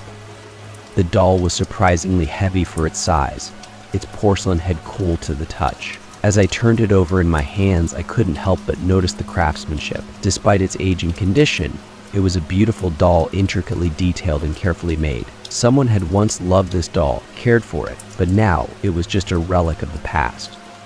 I carried the doll downstairs and set it on the shelf in the living room. It was an odd decoration, sure, but I told myself it would be a conversation piece. And besides, I kind of liked the idea of giving the doll a second life after being forgotten in the attic for so long. That night, I went to bed as usual, the doll sitting silently on the shelf across the room. I didn't think much of it until I woke up. It was the middle of the night, and the house was deathly quiet. I lay there for a moment, trying to figure out what had woken me. My heart pounded in my chest as my eyes adjusted to the darkness. And then I saw it. The doll wasn't on the shelf anymore. It was sitting on the floor, right at the foot of my bed. My breath caught in my throat, and for a moment, I couldn't move. I stared at the doll, my mind racing to make sense of what I was seeing. Had I knocked it off the shelf without realizing it? Had I moved it in my sleep? But no, there was no way it could have fallen that far. The shelf was across the room. The doll was sitting upright, its glassy eyes staring directly at me. He sat up slowly, my heart pounding in my chest. My mouth was dry, and my hands were trembling as I reached for the doll. He picked it up, half expecting it to feel warm, as if it had been touched by someone or something, but it was just as cold as before. I told myself he must have been some kind of mistake. Maybe I had left it on the floor and forgotten. Maybe I'd knocked it over without realizing it. There had to be a logical explanation. I placed the doll back on the shelf and went back to bed. But I couldn't sleep. My mind kept replaying the moment I had woken up to see it sitting there at the foot of my bed, those eyes staring at me in the darkness. The next day, I tried to shake off the unease. I went about my day as usual, convincing myself that it had all been a fluke, but as the day wore on, I couldn't stop thinking about the doll.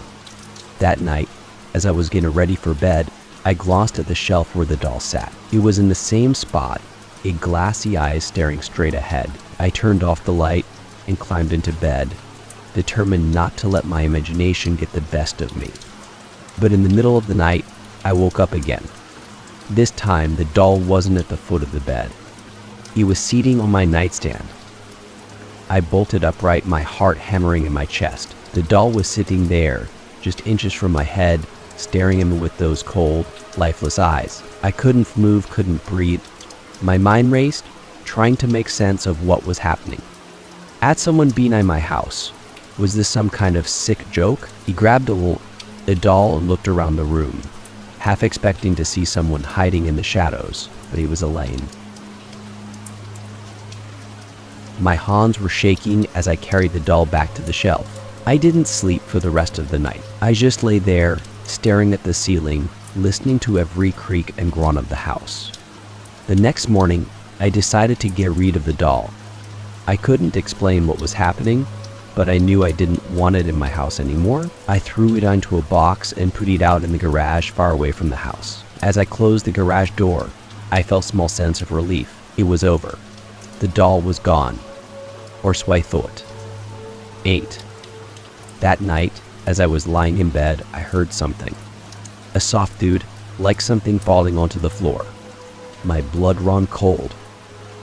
He turned on the light and looked around the room, my heart racing. The shelf was empty. The doll was sitting on the floor.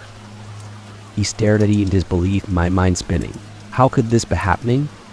I had put the doll in the garage. It wasn't possible. And then I noticed something that made me blood turn to ice. The doll's position had changed.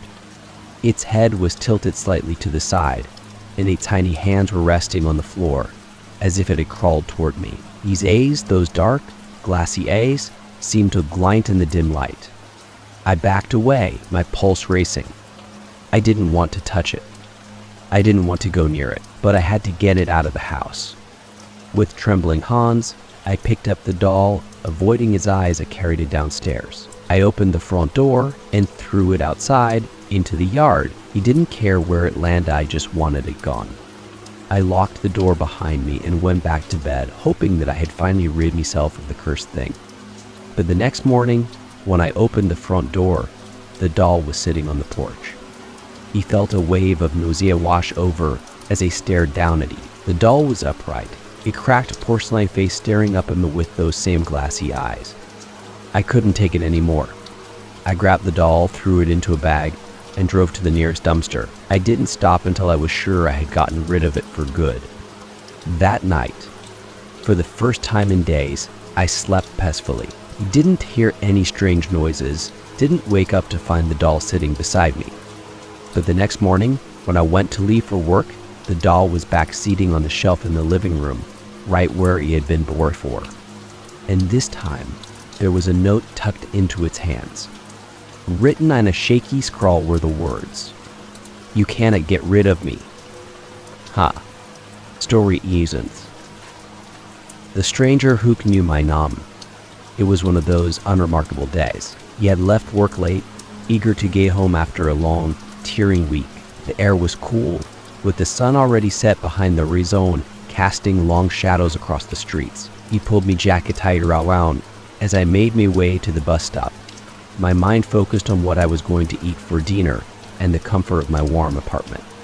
The bus stop wasn't crowded, just a few people waiting in silence. He pulled out my phone, scrolling through social media, mindlessly passing the time. "Hey, Jacob!" I heard my name but didn't immediately react. After all, it wasn't that unusual for someone to call out a name in public, but when I looked up, I realized something strange. I didn't recognize the person standing in front of me. A man mid-30s with scruffy hair and worn clothes was smiling at me. His expression was casual, friendly even, as though we were old friend meeting by chance. But I didn't tell him. I did never seen him before in my life. He called my name again, more insistently this time. "Jacob, right?" He blinked, confused. "Yeah, do I know you?" His smile widened. But there was something off about it, something that made my skin crawl. "No yet, but I know you." I stared at him, trying to place his face, but he was no use. There was no spark of recognition, no flicker of memory. It was a complete stranger. I don't think we've met before," I said, my voice uneasy. The man chuckled. No, we haven't it. But I know a lot about you, Jacob. My heart began to ras.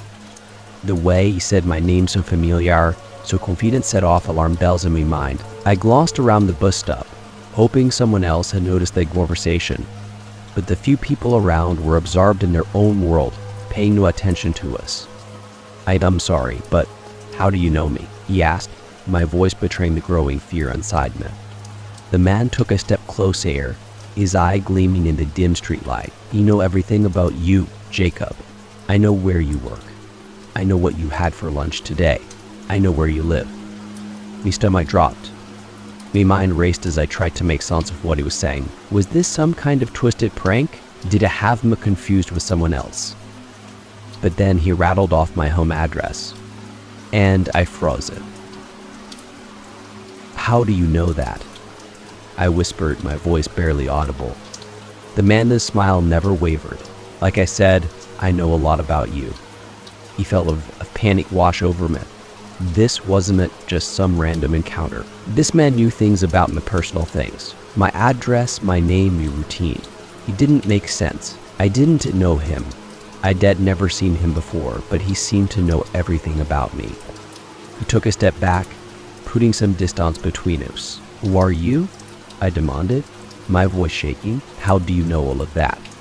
The man didn't answer right away. He just stood there watching me, his smile fading into something colder, more menacing. When he finally spoke, his voice was low, almost a whisper. You'll find out soon enough. He didn't wait for an explanation. I turned on my heel and walked away, my heart pounding in my chest. I didn't care that the bus was coming, I just needed to get away from him. He hurried down the street, casting nervous glances over my shoulder to make sure he wasn't following me. But he was. I could hear his footstep behind me, slow and deliberate, as if he wasn't in any hurry. I kicked my pace, my mind racing with fear. What did he want? Why was he following me? How did he know so much about me? I rounded a corner, hoping to lose him, but the footsteps kept coming. They were closer now, steady and relentless. I broke into a run, my pulse racing as I darted through the narrow streets, trying to put as much distance between us as possible. But no matter how fast he ran, he was always right behind me. My lungs burned as I reached my apartment building. I fumbled with my keys, my hands shaking so badly that I almost dropped them. I glossed over my shoulder, half expecting to see him standing right behind me, but the street was empty. The man was nowhere to be seen. He let out a shaky breath, trying to calm myself as I unlocked the door and rushed inside. He slammed it shut, locking me behind me, my heart pounding in my chest. For a few moments, I stood there, my back pressed against the door, listening for any sign that he had followed me. But the only sound was my own ragged breathing and the faint hum of the building. He didn't sleep that night. I couldn't shake the feeling that he was still out there watching me, waiting for the right moment to strike. The next morning, I told myself that it had all been a misunderstanding. Maybe I had me confused with someone else. Maybe it was some kind of bizarre coincidence. But deep down, I knew that wasn't true. And then the text started. It was late afternoon when I received the first one. My phone buzzed, and I glanced at the screen. It was an unknown number. You are home now, aren't you, Jacob? He felt a chill run down my spine. I stared at the message, my heart pounding in my chest. How did this person know I was home? What I am? The man from last night. He didn't reply. A few minutes later, my phone buzzed again. You left your kitchen light on. I froze. I was standing in my living room, the kitchen just a few feet away, and the light was on.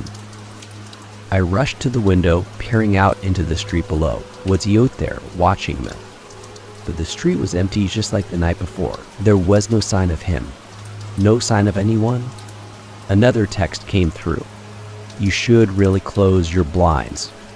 He backed away from the window, my heart racing. Whoever this was, they were watching me. They knew where he lived. They knew everything about me. He quickly closed the blind, my hands trembling as I fumbled with the cord. The message didn't stop. Every few minutes, another one would come through, each one more personal than the last. They knew what I was doing, what I was wearing, even what I had eaten for lunch. I called the police. They came to my apartment, took me statement, and assured me that they would look into it, but I could tell they didn't take it seriously. They thought it was some kind of prank, and maybe it was. Maybe someone was just messing with me. But he didn't feel like a prank. That night, I barricaded myself in my apartment, checking the locks on the doors and windows over and over again. I kept my phone on silent, not wanting to see any more messages. But even in the silence, I couldn't shake the feeling that he was out there, watching me. At around midnight, there was a knock on my door. I froze, my heart leaping into my throat. For a moment, I just stood there, staring at the door, my mind racing with fear. Was he him? Had he come back? The knock came again, louder this time. He took a step forward, my hand trembling as I reached for the doorknob. Slowly, I opened the door, my breath catching on my throat. The hallway was empty. But there, sitting on the floor just outside my apartment, was a single piece of paper. I picked it up, my hand shaking as I unfolded it. See you soon. Story dues. The wrong number, that knew too much. It was a typical Wednesday afternoon when my phone rang. He didn't recognize the number, but that wasn't unusual. I had been getting a lot of spam calls lately, so I almost ignored it, but something made me answer. Hello, he said, expecting the usual awkward pause, followed by a robotic voice trying to sell me something. But there was no pause. Instead, a woman's voice answered immediately. Hi, is this Sarah? He frowned. No, Siri, I think you have the wrong number. Oh, me mistake, she said, her tone light and friendly. Sorry about that. He was about to hang up when she spoke again. What? Is this Jacob? I froze, the phone still pressed to my ear. Ninam wasn't particularly uncommon, but something about the way she said it so casual, so certain sent a shiver down my spine. Yes, he replied cautiously. Do I know you? There was a brief pause on the other end, and for a moment, I thought the call had dropped. But then she laughed softly, a sound that made me skin prickle. No, you don't know me, she said. Not yet. Anyway. Me stomach dropped. What is your name? I asked, my voice betraying the unease I was feeling. Another pause. Then she responded, her voice unnervingly calm. You can call me Amy. I had never met an Amy in my life, and her tone, the way she spoke as if we were already familiar with each other, put me on edge. This was no ordinary wrong number. How do you know my name? I demanded, trying to keep my voice steady. She ignored the question. You must be at work right now, right? Busy day. My heart started to race. I glossed around the office, suddenly feeling exposed. I hadn't mentioned where I was, but she knew. How did you know that? I asked, more forcefully this time. She chuckled again, the sound soft, beat unsettling. It doesn't matter. Just wanted to check in on you. You heading home soon, right? The bus should be there in about 20 minutes. He stood up from my desk, my body tense with fear. How did she know that? How could a complete stranger know my schedule, know that I was taking the bus? What is this? Who are you? I demanded, my voice shaking. Her tone shifted, becoming darker, more serious. Don't worry, Jacob. I am just making sure everything is okay. I hung up immediately, my hand shaking as I set the phone down on my desk. My heart was racing, and a cold sweat had broken out across my skin. It had to be a prank, someone messing with me. But how could they know so much about me? About me schedule, my name? I spent the rest of the day on edge, constantly glancing over my shoulder, half expecting to see someone watching me. But everything seemed normal. No one at work looked suspicious, and there was no sign of anyone following me when I left the building. As I waited at the bus stop, I kept checking my phone, half expecting Amy to call again, but she didn't dip. The bus arrived on schedule, and I climbed on, trying to shake off the uneasy feeling that had settled over me. For a while, I managed to convince myself that it had just been a weird prank, maybe someone with too much time on their hands. But deep down, I couldn't shake the feeling that something wasn't right. The next day, everything seemed normal until lunch. I was sitting at my desk about to eat the sandwich I packed when my phone buzzed. It was a text message from an unknown number. "Hope you are enjoying that ham sandwich, Jacob." He stared at the screen in disbelief. My blood ran cold as I looked down at the sandwich in my hand. Munch is exactly what I had packed that morning. My hands were shaking as I tipped a reply. Who is this?" The response came almost instantly. "You know who it is. I'm just checking in on you again." He felt sick. Whoever this was, they weren't just guessing. They were watching me. They knew exactly what I was doing, what I was eating. But how? I stood up from my desk, glancing around the office, but no one seemed to be paying attention to me. My co-workers were all absorbed in their own tasks, completely unaware of the terror that was creeping over me. He rushed outside, desperate to get away from the prying eyes I couldn't see. He needed air, space to think. But no matter where I went, I couldn't shake the feeling that I was being watched. I called the number back, my heart pounding in my chest. He rang once, twice, and then she answered. "Jacob, he told you," the woman Amy said. "You don't to worry." "How do you know all of this about me?" I demanded, pacing back and forth on the sidewalk. "Who are you? What do you want?" There was a brief silence on the other end, and then she spoke, her voice calm but chilling. "He already told you. I'm just making sure everything is okay." He hung up, my hands trembling as he scooped the phone back into my pocket. I wanted to scream, to tell someone what was happening, but who could I tell? No one would believe me. He thought about going to the police, but what would I say? That a woman named Amy had called me and seemed to know everything about me. It sounded ridiculous. Busied? It didn't have any proof, just a few cryptic text messages on a wrong number. But deep down, I knew it wasn't a mistake. For the rest of the day, I tried to avoid thinking about it, but it was impossible. Every time my phone buzzed, I felt a wave of dread wash over me, terrified that it was another message from her. When I finally got home that night, I locked all the doors and windows, pulling the curtain shut. I couldn't shake the feeling that someone was watching me, even in the safety of my own home. And then, just as I was about to head to bed, my phone buzzed again. "Good night, Jacob. Sleep well." My blood ran cold. I didn't respond. I didn't even dare to look out the window. I just turned off my phone, tossed it across the room, and crawled into bed, pulling the covers up over my head like a child. But I couldn't sleep. The next few days were a blur of fear and paranoia. The calls and texts kept coming, each one more personal than the last. Amy knew everything what I was doing, where I was going, even who I was talking to. It was as if she was everywhere, watching me at all times. I stopped going out. I stopped answering my phone, but he didn't patter. The messages still came, and no matter how hard I tried to escape them, she always found a way to reach me.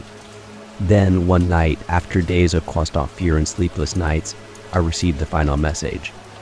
"I'm coming to see you, Jacob. I'll be there soon." He stared at the words, my hand shaking so badly I could barely hold the phone. This was not just a prank. This was real. She was coming for me. He grabbed my things and left the apartment, not even bothering to lock the door behind me. He didn't know where I was going, just away from her, away from the messages, away from the terror that had consumed my life. But as he rounded the corner of my street, my phone buzzed again. "He see you?" I froze, looking around wildly. The street was empty, but I could feel it, the eyes on me, the presence lurking just out of sight. And then, from the shadows, I saw her. A woman, standing at the end of the street, her face hidden in the darkness. She didn't move, didn't say a word. She just stood there, watching me. I turned around, my heart pounding in my chest, my mind racing with fear. But no matter how fast I ran, I knew she was always going to find me. Because whoever she was, she knew everything. Dirty trees. The email that came from my account. It had been a long day at work, and I was more than ready to unwind. He walked into my apartment, threw my bag on the floor, and collapsed onto the couch, scrolling through my phone to catch up on email before settling in for the night. My inbox was cluttered as usual, work update, junk mail, a few messages from friends. But one email caught my eye. It was from me own name appeared as the sender with my email address clearly displayed. At first, I thought it had to be some kind of phishing scam or a technical glitch, but when I opened the email, my blood ran cold. The subject line read, "I know what you did." He sat up straighter, my pulse kicking. The email itself was short, just a single sentence, but it was enough to send a wave of panic through me. "You thought you could keep it hidden, didn't you?" I stared at the screen, my heart pounding in my chest. This had to be a joke, right? Someone was messing with me, but how? How could anyone send an email from my own account? I checked the sender again, but there was no mistake. It was from my email address, me own name staring back at me from the inbox. Me stomach churned as I tried to make sense of it. Was my account hacked? Had someone gained access to my private information? I quickly changed my password, making it longer and more secure, hoping that would solve the problem. But as he sat there, staring at the email, a creeping sense of dread settled over me. Whoever had sent this knew something about me, something I had never told anyone. The secret they were hinting at, it was something I had buried deep inside, something I hoped would never resurface. No one knew about it. No one could possibly know. Except me. For the next few hours, I couldn't focus. I paced around my apartment, replaying every detail of that long-forgotten mistake, wondering how someone could have found out. Was he just a lucky guess? Was this some kind of elaborate prank? But the timing, the precision of that message, it was too specific, too targeted. He barely slept that night. Every time I closed my eyes, he imagined the sender lurking somewhere out there, someone who knew my deepest, darkest secret, watching me, waiting to strike. The next morning, I opened my laptop, dreading what I might find in my inbox. Sure enough, there was another email from my own account. This time, the subject line read, "It's not over." My heart raced as I clicked on it. "You cannot run from this, Jacob. I know everything." He felt a wave of nausea. The message was so direct, so confident, that I couldn't dismiss it as a simple hack anymore. Whoever was behind these emails wasn't just trying to scare me, they were sending a message. He tried to rationalize it. Maybe someone had hacked my account and was playing a cruel prank. But how could they know about what happened all those years ago? He had never written me down, never spoken about it, never even let myself think about it for too long. It was a memory I had locked away deep inside, hoping that if I ignored it, it would fade into the past. But now it was resurfacing, and I had no idea how to stop it. I spent the rest of the day in a fog of anxiety, my thoughts consumed by the emails and the secret they threatened to expose. Me work suffered, and I found myself jumping at every sound, every notification on my phone. I couldn't shake the feeling that whoever was behind this wasn't finished with me yet. That night, I sat at my computer, my fingers hovering over the keyboard as I debated whether to respond. Part of me wanted to ignore it, to pretend it wasn't happening, but another part of me needed to know who was behind this. He needed answers. Finally, he tipped out a short reply. "Who are you? What do you want?" He sent, my heart pounding in my chest. I didn't expect a response right away, but within minutes my inbox chimed with a new email. The reply was chillingly simple. "You already know," you say. Me blood turned twice. I couldn't breathe. Whoever this was, they were toying with me, playing a game that I couldn't win. And the worst part was, they were right. Deep down, I knew exactly what they wanted. They wanted to punish me for what I had done. But how could they know? I closed the laptop, my mind spinning. The emails had stopped for the time being, but I knew it was only a matter of time before the next one arrived. This wasn't over, not by a long shot. Over the next few days, I tried to go about my life as normally as possible, but the constant fear gnawed at me. Every time my phone buzzed, my heart would skip a beat, half expecting another message from myself, taunting me with the knowledge of my past. And then, one night, the email came that changed everything. I had just sat down for dinner when my phone buzzed with a notification. I hesitated before opening it, already dreading what I might find. Sure enough, it was another email from my own account. But this one was different. The subject line read, "I'm outside." My heart stopped. I stood up slowly, my mind racing. Was this some kind of sick joke? Was someone really outside my apartment? He moved to the window cautiously, my pulse thundering in my ears. The street below was quiet, the occasional car passing by, but nothing out of the ordinary. No one was standing outside my building. No one was watching me. At least, that is what I thought. Just as he was about to turn away, he saw it. A figure standing in the shadows, just barely visible under the streetlight. They weren't up moving, just standing there, staring up at my window. I stumbled back, my heart racing in my chest. He grabbed at my phone, frantically dialing the police as I kept my eyes on the figure. But by the time I got through, they were gone, vanished into the night. The police arrived a short while later, but there was nothing they could do. No signs of forced entry, no evidence that anyone had been outside. Just my word, on an inbox full of disturbing emails. I tried to explain it to them, but even as the words came out of my mouth, I knew how crazy it sounded. Someone was sending me emails from my own account, threatening me, watching me. They assured me they would investigate, but I could tell they didn't believe me. And honestly, I wasn't sure I believed myself anymore. The email kept coming, but now they were more frequent, more direct. "You cannot hide from me, Jacob. I am always watching. You know what you have to do." He was losing me grip on reality. I couldn't sleep, couldn't think. I started to feel like I was being watched everywhere I went, on the bus, in the grocery store, even in my own apartment. The figure in the shadows haunted my every waking moment. And then, one night, the final email came. "It's time to pay for what you did." He stared at the words on the screen, my hand shaking. My breath came in shallow gasps as he realized what was happening. This wasn't just a threat. It was a promise. I rushed to the door, locking it, my heart pounding in my chest. I grabbed a chair and wedged it under the doorknob, praying that it would be enough to keep whoever or whatever was coming for me out. But he wasn't. And a soft knock echoed through the apartment, and I froze, my blood running cold. I stood there, paralyzed with fear, as the knocking grew louder, more insistent. I didn't answer. I couldn't. The knocking stopped. For a few moments, there was nothing but silence. I held my breath, waiting, praying that he was over. And then I heard the sound that would haunt me forever. A voice. My voice. "Jacob, it is time to let me in."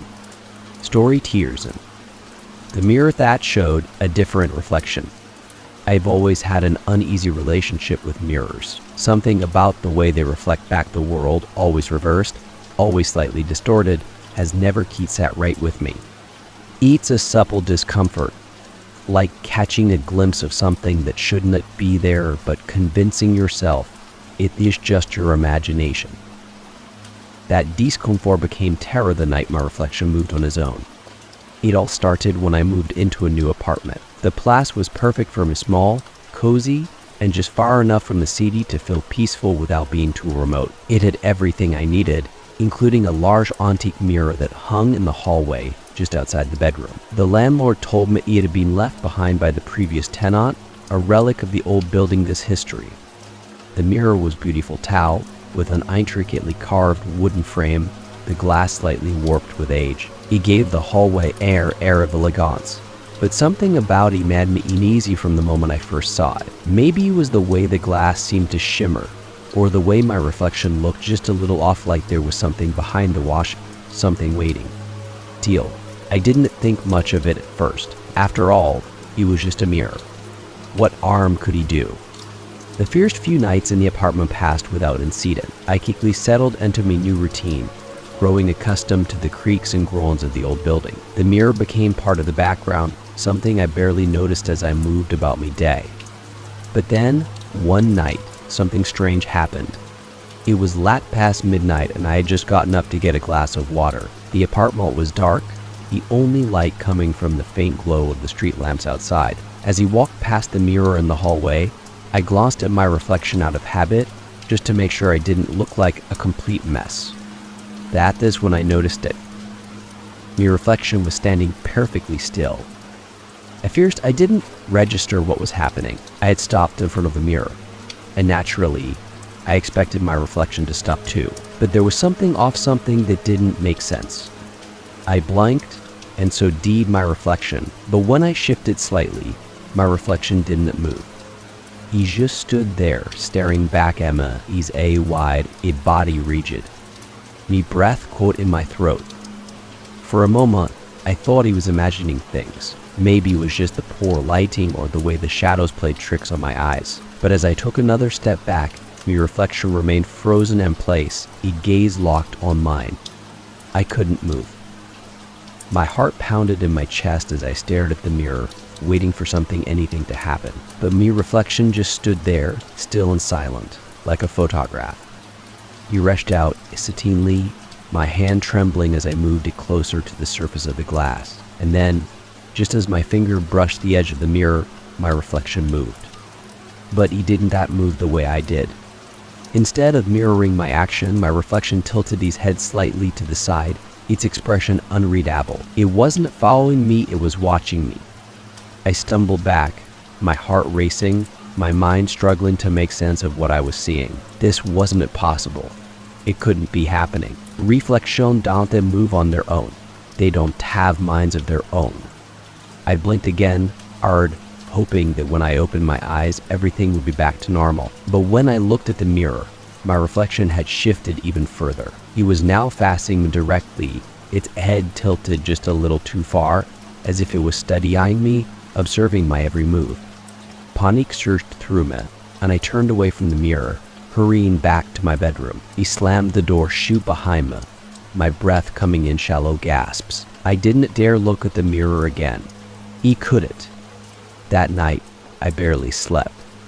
Every time I closed my eyes, I saw my reflection staring back at me, unblinking, unmoving. I told myself it had just been a trick of the light, a figment of my imagination.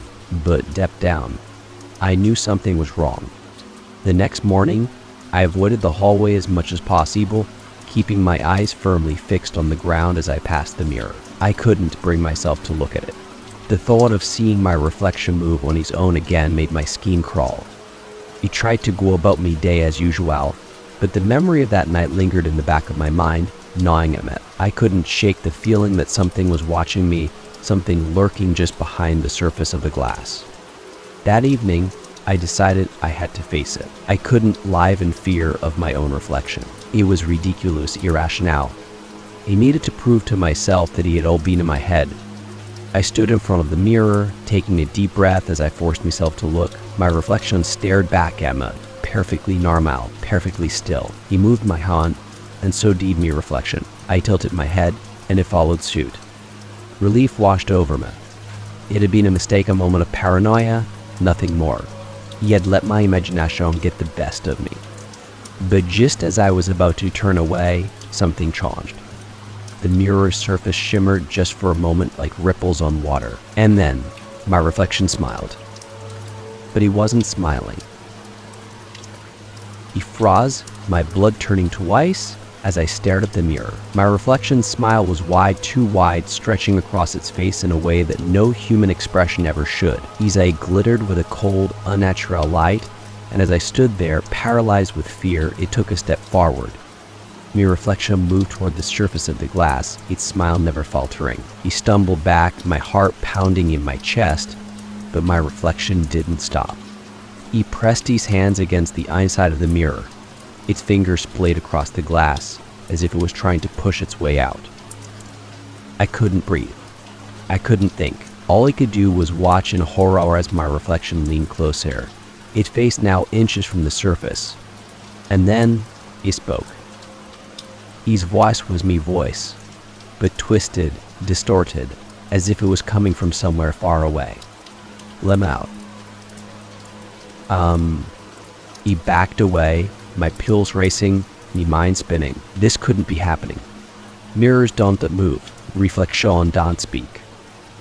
But there it was, staring back at me, its smile widened with every second that passed. "Let me out," he repeated, louder this time, its voice echoing through the hallway. "You don't need me in here. Let me out." He turned around, my heart hammering in my chest, as I bolted out of the apartment. I didn't stop until I was halfway down the street, gasping for air, my mind still reeling from what I had just seen. I didn't go back to the apartment that night. He couldn't. The memory of my reflection, its smile, its voice was burned into my mind, and the thought of facing that mirror again filled me with a terror I couldn't explain. The next day, I called my landlord and asked about the mirror. I wanted to know where it had come from, who had left it behind. Maybe there was some explanation, some history that could shed light on what had happened. But when I asked, the landlord seemed confused. "The mirror?" he said. "There shouldn't be a mirror in the apartment. The last tenant didn't leave anything behind." He stared at the phone, my mind racing. That couldn't be right. The mirror had been there since the day I moved in. Or had he? He hung up, my hand trembling. The mirror, he wasn't supposed to be there, but he was. And now I couldn't get rid of it.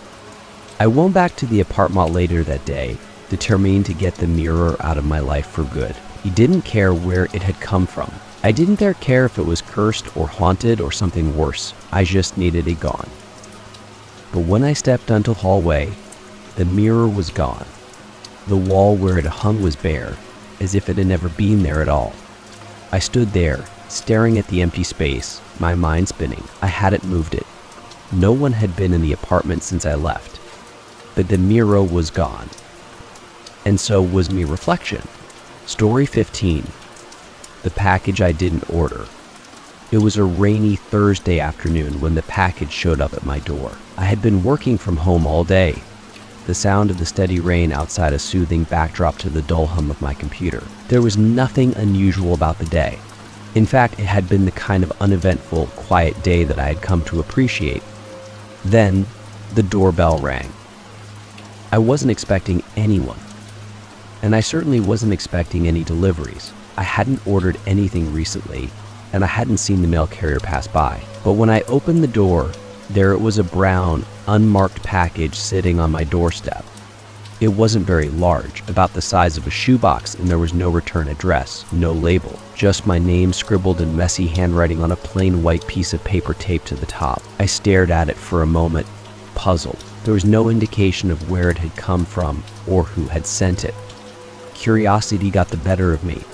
I picked up the package, feeling the weight of it in my hands. It was heavier than I expected, and something inside shifted as I moved it. I brought it inside, setting it down on the kitchen table as I tried to make sense of it.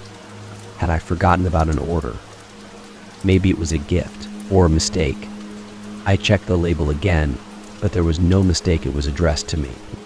With a sense of unease gnawing at the back of my mind, I grabbed a pair of scissors and carefully cut through the tape. The box creaked as I opened it, the cardboard edges stiff from being sealed so tightly. Inside was a smaller box, wrapped in old, yellowed newspaper. I frowned as I pulled it out, the paper crinkling under my fingers. There was something unsettling about the way it was wrapped, like someone had gone out of their way to make it look like it had been hidden away for years.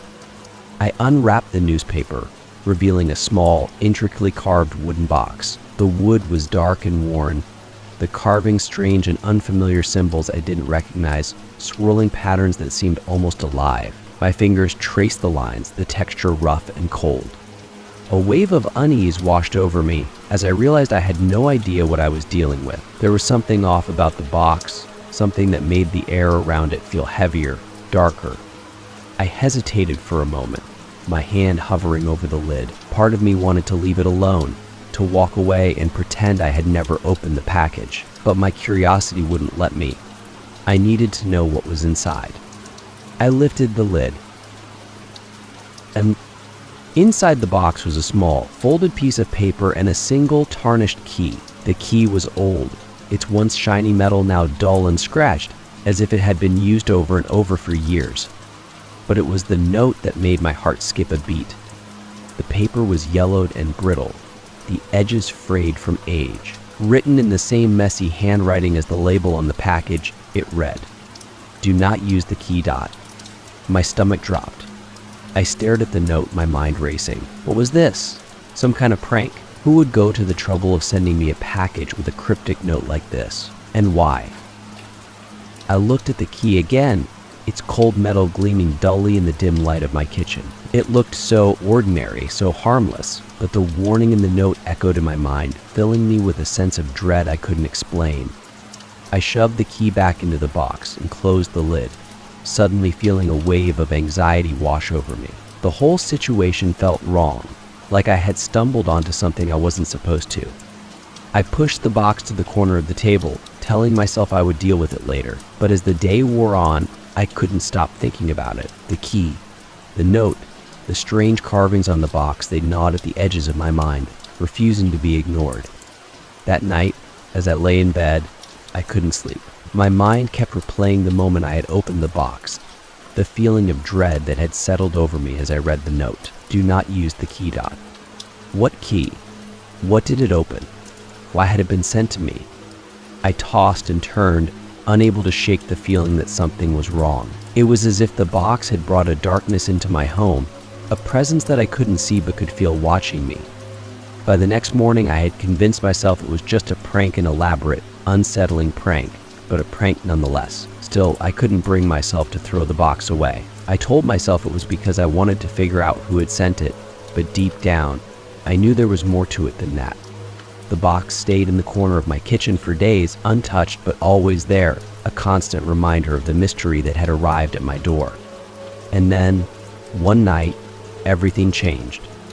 I woke up to a sound of soft, metallic scraping, like something being dragged across a hard surface. I sat up in bed, my heart pounding in my chest as I listened. The sound was faint, but unmistakable. It was coming from the kitchen. I crept out of bed, my pulse racing as I moved down the hallway. The house was dark and still, the only light coming from the street lamp outside, casting long shadows across the walls. As I reached the kitchen, I saw it. The box. It was no longer on the table. It was on the floor, the lid slightly ajar. My blood turned to ice. I hadn't touched the box since I opened it. There was no way it could have moved on its own. I stepped closer, my breath catching in my throat as I knelt down to examine it. The key was gone.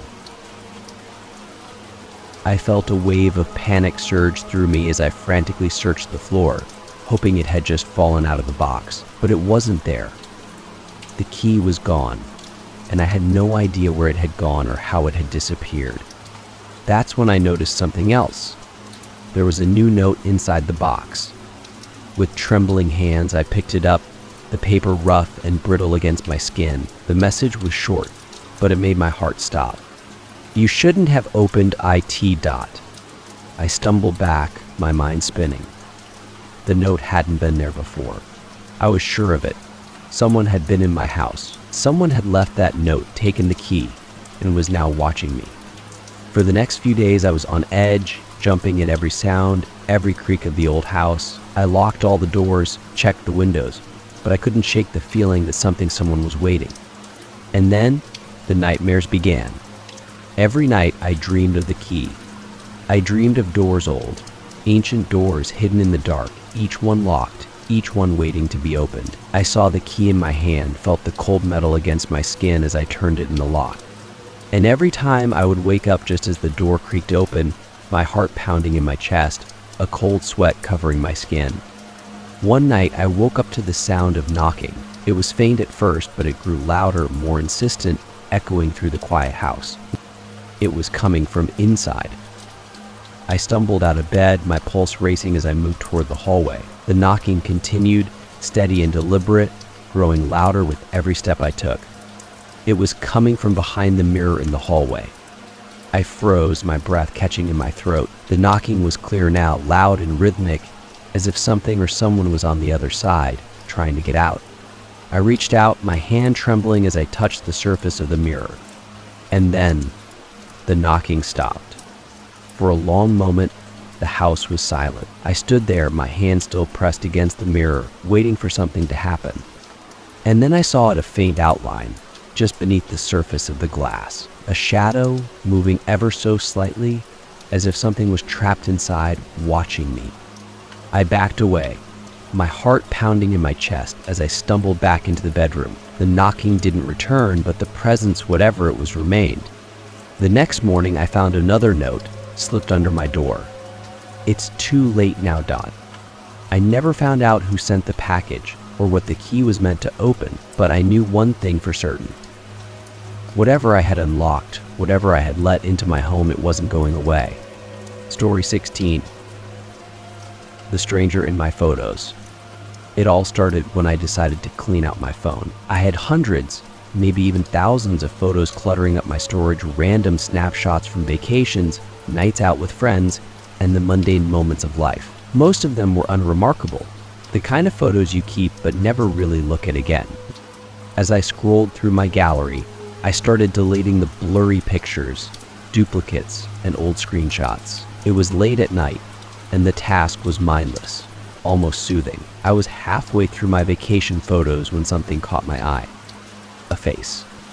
I stopped scrolling, my thumb hovering over the screen as I stared at the image. It was a picture I had taken a few weeks ago during a hiking trip with friends. We were on a trail in the mountains, surrounded by trees, the sun setting in the background. The picture showed me and my friends smiling, posing with the beautiful view behind us. But there, in the background, barely visible between the trees, was a man. He was standing off to the side, partially obscured by the shadows of the forest. His face was pale, his expression unreadable, and his eyes were staring directly at the camera. A chill ran down my spine. I didn't remember anyone being there when I took the picture. It had just been me and my friends on that trail. The area had been deserted, far from the usual tourist spots. There shouldn't have been anyone else around. I zoomed in on the photo, trying to get a better look at the man. His features were blurry, distorted by the shadows, but there was no mistaking the fact that he was staring straight at the camera, straight at me. A wave of unease washed over me as I scrolled through the rest of the photos from that day. None of the other pictures showed the man. He was only in that one image, standing in the background, watching us. I tried to brush it off. Maybe he was just another hiker passing by, someone I hadn't noticed at the time, but something about his presence felt wrong, unnatural. The way he was standing there, so still, so silent, made my skin crawl. I put my phone down, trying to shake off the feeling of unease, but as the night wore on, I couldn't stop thinking about the man in the photo, his pale face, his staring eyes. It haunted me. The next day, I showed the picture to my friends, hoping they might remember seeing him, but none of them did. They all insisted that we had been alone on the trail, that no one else had been around. Maybe it's just someone in the background you didn't notice, one of my friends suggested, but her voice wavered, and I could tell she was just as unsettled as I was. Over the next few days, I tried to forget about the photo, but every time I opened my phone, it was there, lurking in my gallery, a constant reminder of the man who shouldn't have been there. I thought about deleting it, but something stopped me. It was as if I needed to keep it to understand what was happening. Then, a few nights later, I took another look at the photo and noticed something that made my blood run cold. The man had moved. He wasn't standing in the same spot anymore. In the original picture, he had been partially hidden by the trees, his face barely visible, but now he was standing closer to the foreground, his face clearer, his eyes even more intense. I stared at the image, my heart pounding in my chest. How was this possible? Photos don't change. People don't move after the picture's been taken. I frantically scrolled through the rest of my gallery, my fingers trembling. The other photos from that day hadn't changed. It was just this one, the one with the man. And now he was closer, watching. I turned off my phone, my mind racing. It couldn't be real. There had to be some kind of explanation. Maybe the photo had glitched, or maybe I was just imagining things. But deep down, I knew something was wrong. The man in the photo wasn't just a coincidence. He wasn't supposed to be there. The next morning, I took my phone to a tech expert, hoping they could explain what was happening. I showed them the photo, explaining how the man had moved, how his position had changed. But when they looked at the image, they shook their head. "There's no way this could happen," the tech said, frowning. "Photos don't just change like that. It's probably just a trick of the light, or maybe your memory is playing tricks on you. I knew they were wrong. I knew what I had seen. That night, I couldn't sleep. The image of the man, his face getting closer, his eyes boring into mine, was burned into my mind. I kept my phone on the nightstand. The screen turned off, but I could feel its presence like a weight in the room. Sometime after midnight, I woke up to a buzzing sound. I reached for my phone, thinking it was a notification, but when I looked at the screen, my stomach dropped. It was the photo. The image had opened on its own, the man now closer than ever. His face filled the screen, his eyes wide and lifeless, his expression blank. I dropped the phone, my heart racing as I backed away from the nightstand. Then, the screen flickered, and the man smiled. It was the most unnatural, horrifying smile I had ever seen. His lips stretched too wide, his teeth unnervingly white, his eyes still locked on mine. I couldn't breathe. I couldn't move. All I could do was stare at the screen in terror as the man's smile grew wider, more menacing. And then, just as suddenly as it had appeared, the screen went dark. I sat there in the darkness, my breath coming in ragged gasps, my body frozen with fear. I didn't dare touch the phone. I didn't dare look at the screen again. The next morning, I deleted the photo. I thought that would be the end of it. I thought that deleting the image would get rid of the man, erase him from my life, but I was wrong. A few days later, as I was going through my phone, I found a new photo in my gallery. It was a picture of my bedroom. I hadn't taken it. The photo was taken from the corner of the room, near the window. The angle was strange, almost as if someone had been standing there, watching me. And there, in the photo, was my bed. The covers were rumpled, and my phone was lying on the nightstand. But that wasn't the worst part. Standing in the corner, partially hidden by the shadows, was the man. His eyes were wide, his expression blank, his body still as a statue. He was watching me, just like he had been in the first photo. But this time, he wasn't in the background. This time, he was in my room. I stared at the image, my hands shaking, my breath coming in short, panic gasps. I hadn't taken this picture. I hadn't even been in the room when it was taken. But there he was standing there, watching, waiting. I deleted the photo immediately, my heart pounding in my chest, but I knew it wasn't over.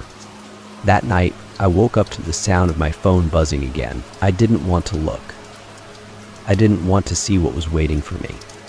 But I had no choice. I reached for the phone, my fingers trembling as I unlocked the screen. There was a new photo in my gallery. It was a picture of me, sleeping. And there in the background, standing by the foot of my bed, was the man. Story 17. The room I never knew existed.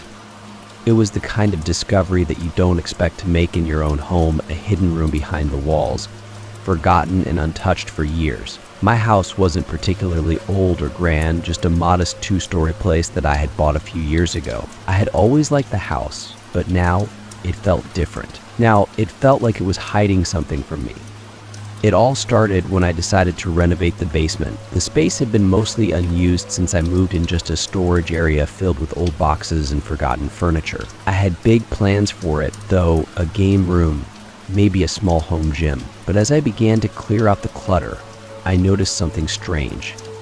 There was a section of the wall that didn't quite match the rest of the basement. It looked newer, as if it had been patched up more recently than the other walls. At first, I thought it was just a repair job, maybe a fix from a previous owner, but the more I looked at it, the more curious I became. Why would someone patch up part of the wall when the rest of the basement was clearly older, untouched? I couldn't shake the feeling that something was off. My curiosity got the better of me. I grabbed a hammer and started tapping on the wall. The sound was hollow, unlike the solid thud I had expected. I tapped again, harder this time, and the plaster crumbled slightly, revealing what looked like a wooden door behind it. A hidden door. My heart raced. I had lived in the house for years and had no idea this was here. I couldn't believe it. I carefully chipped away at the plaster, revealing more of the door. It was small, barely tall enough for an adult to walk through without ducking, and the wood was old, cracked in places but still sturdy. There was no handle, just a keyhole. I stood there for a moment, staring at the door, my mind racing with questions. Why had this room been sealed off? What was inside? Part of me didn't want to find out, but I knew I couldn't leave it alone. I needed to know what was behind that door. I went upstairs to grab a flashlight and a crowbar, determined to pry the door open. When I returned to the basement, I noticed something strange. The air was colder, and the basement felt different, as if the very atmosphere had changed since I discovered the door. With a deep breath, I jammed the crowbar into the crack between the door and the frame, pushing with all my strength. The wood groaned in protest, but after a few minutes the door gave way, swinging open with a creak. A gust of cold, musty air rushed out, and I instinctively covered my nose, the smell of damp wood and mildew filling the air. I shined the flashlight into the room, my heart pounding in my chest. The room was small, just big enough for a few pieces of furniture. It was empty except for an old, worn chair sitting in the center and a shelf on the far wall. The walls were made of rough stone, the kind you'd expect to find in a much older building, not in a house like mine. I stepped inside, the floor creaking under my weight. The air was thick and stale, as if it hadn't been disturbed in years. I moved the flashlight around the room, my pulse quickening as I took in the eerie sight. That's when I noticed the writing. It was faint, barely visible in the dim light, but there, on the wall opposite the door, were words scrawled in what looked like charcoal. The writing was erratic, the letters uneven, as if they had been drawn in a hurry. I moved closer, shining the flashlight over the words, and my blood ran cold as I read them. "Don't let it out, Dot." A chill ran down my spine. What did that mean? What was it? I looked around the room again, my heart racing, but there was nothing there, just the chair and the shelf. I couldn't shake the feeling that something was watching me, something unseen, lurking in the shadows of the hidden room. I moved closer to the shelf, my hands trembling as I shined the flashlight over it. It was covered in dust, the wood warped and rotting in places. There were a few old, faded books sitting on it, their covers worn and cracked. I reached out, my fingers brushing against one of the books, when I heard it. A soft, scratching sound. I froze, my breath catching in my throat. The sound was faint, but unmistakable, like nails dragging across wood. I turned slowly, shining the flashlight toward the source of the noise, but the room was empty. The scratching continued, growing louder, more insistent, as if something or someone was trying to get out. The sound was coming from the walls. I backed away, my heart racing, my mind struggling to make sense of what was happening. The scratching grew louder, more frantic, echoing through the small room. It sounded like it was coming from inside the walls, like something was trapped behind the stone. I turned and bolted out of the room, slamming the door shut behind me. My heart was pounding in my chest, my breath coming in short, panicked gasps. I didn't know what I had just heard, but I knew one thing for certain. I wasn't going back into that room. I tried to forget about it, to pretend that the room didn't exist, but the memory of the scratching haunted me. Every time I went into the basement, I could feel it, an unease, a presence that I couldn't explain. The air down there felt colder, heavier, as if the room was waiting for something. And then, one night, the nightmares began. I dreamed of the room. I dreamed of the chair, the shelf, the writing on the wall. But in the dream, the room wasn't empty. There was something sitting in the chair, something shrouded in shadow, watching me. I couldn't see its face, but I could feel its eyes on me, feel the weight of its gaze. In the dream, the scratching was louder, more intense, as if whatever was behind the walls was trying to break free. And every time, just as the door creaked open, I would wake up, my heart pounding, drenched in sweat. I couldn't escape the feeling that something was wrong, that I had unleashed something the moment I opened that door. A few days later, I went back into the basement, determined to seal the door and forget the room ever existed. But when I got down there, the door was open. I stood at the bottom of the stairs, staring at the open door, my blood turning to ice. I hadn't touched it since that day. I hadn't even gone near it. But now, it was wide open. I knew I shouldn't go inside, knew I should leave it alone. But something compelled me to move forward, to see what had changed. The room looked the same as it had before: the chair, the shelf, the writing on the wall. But this time, something was different. There was a new message scrawled on the wall, written in the same erratic handwriting as before. "It's out, Dot." And I stumbled back, my heart racing, my mind reeling. What was out? What had I let out? That night, the scratching returned, but this time, it wasn't coming from the walls of the hidden room. It was coming from inside my house. I lay in bed, frozen in fear, listening as the scratching moved through the walls, closer and closer. It wasn't just nails against wood anymore, it was something heavier, something dragging itself through the house. And then I heard it, a soft creak, like a door slowly opening. I bolted upright, my heart pounding in my chest. The sound was coming from the basement.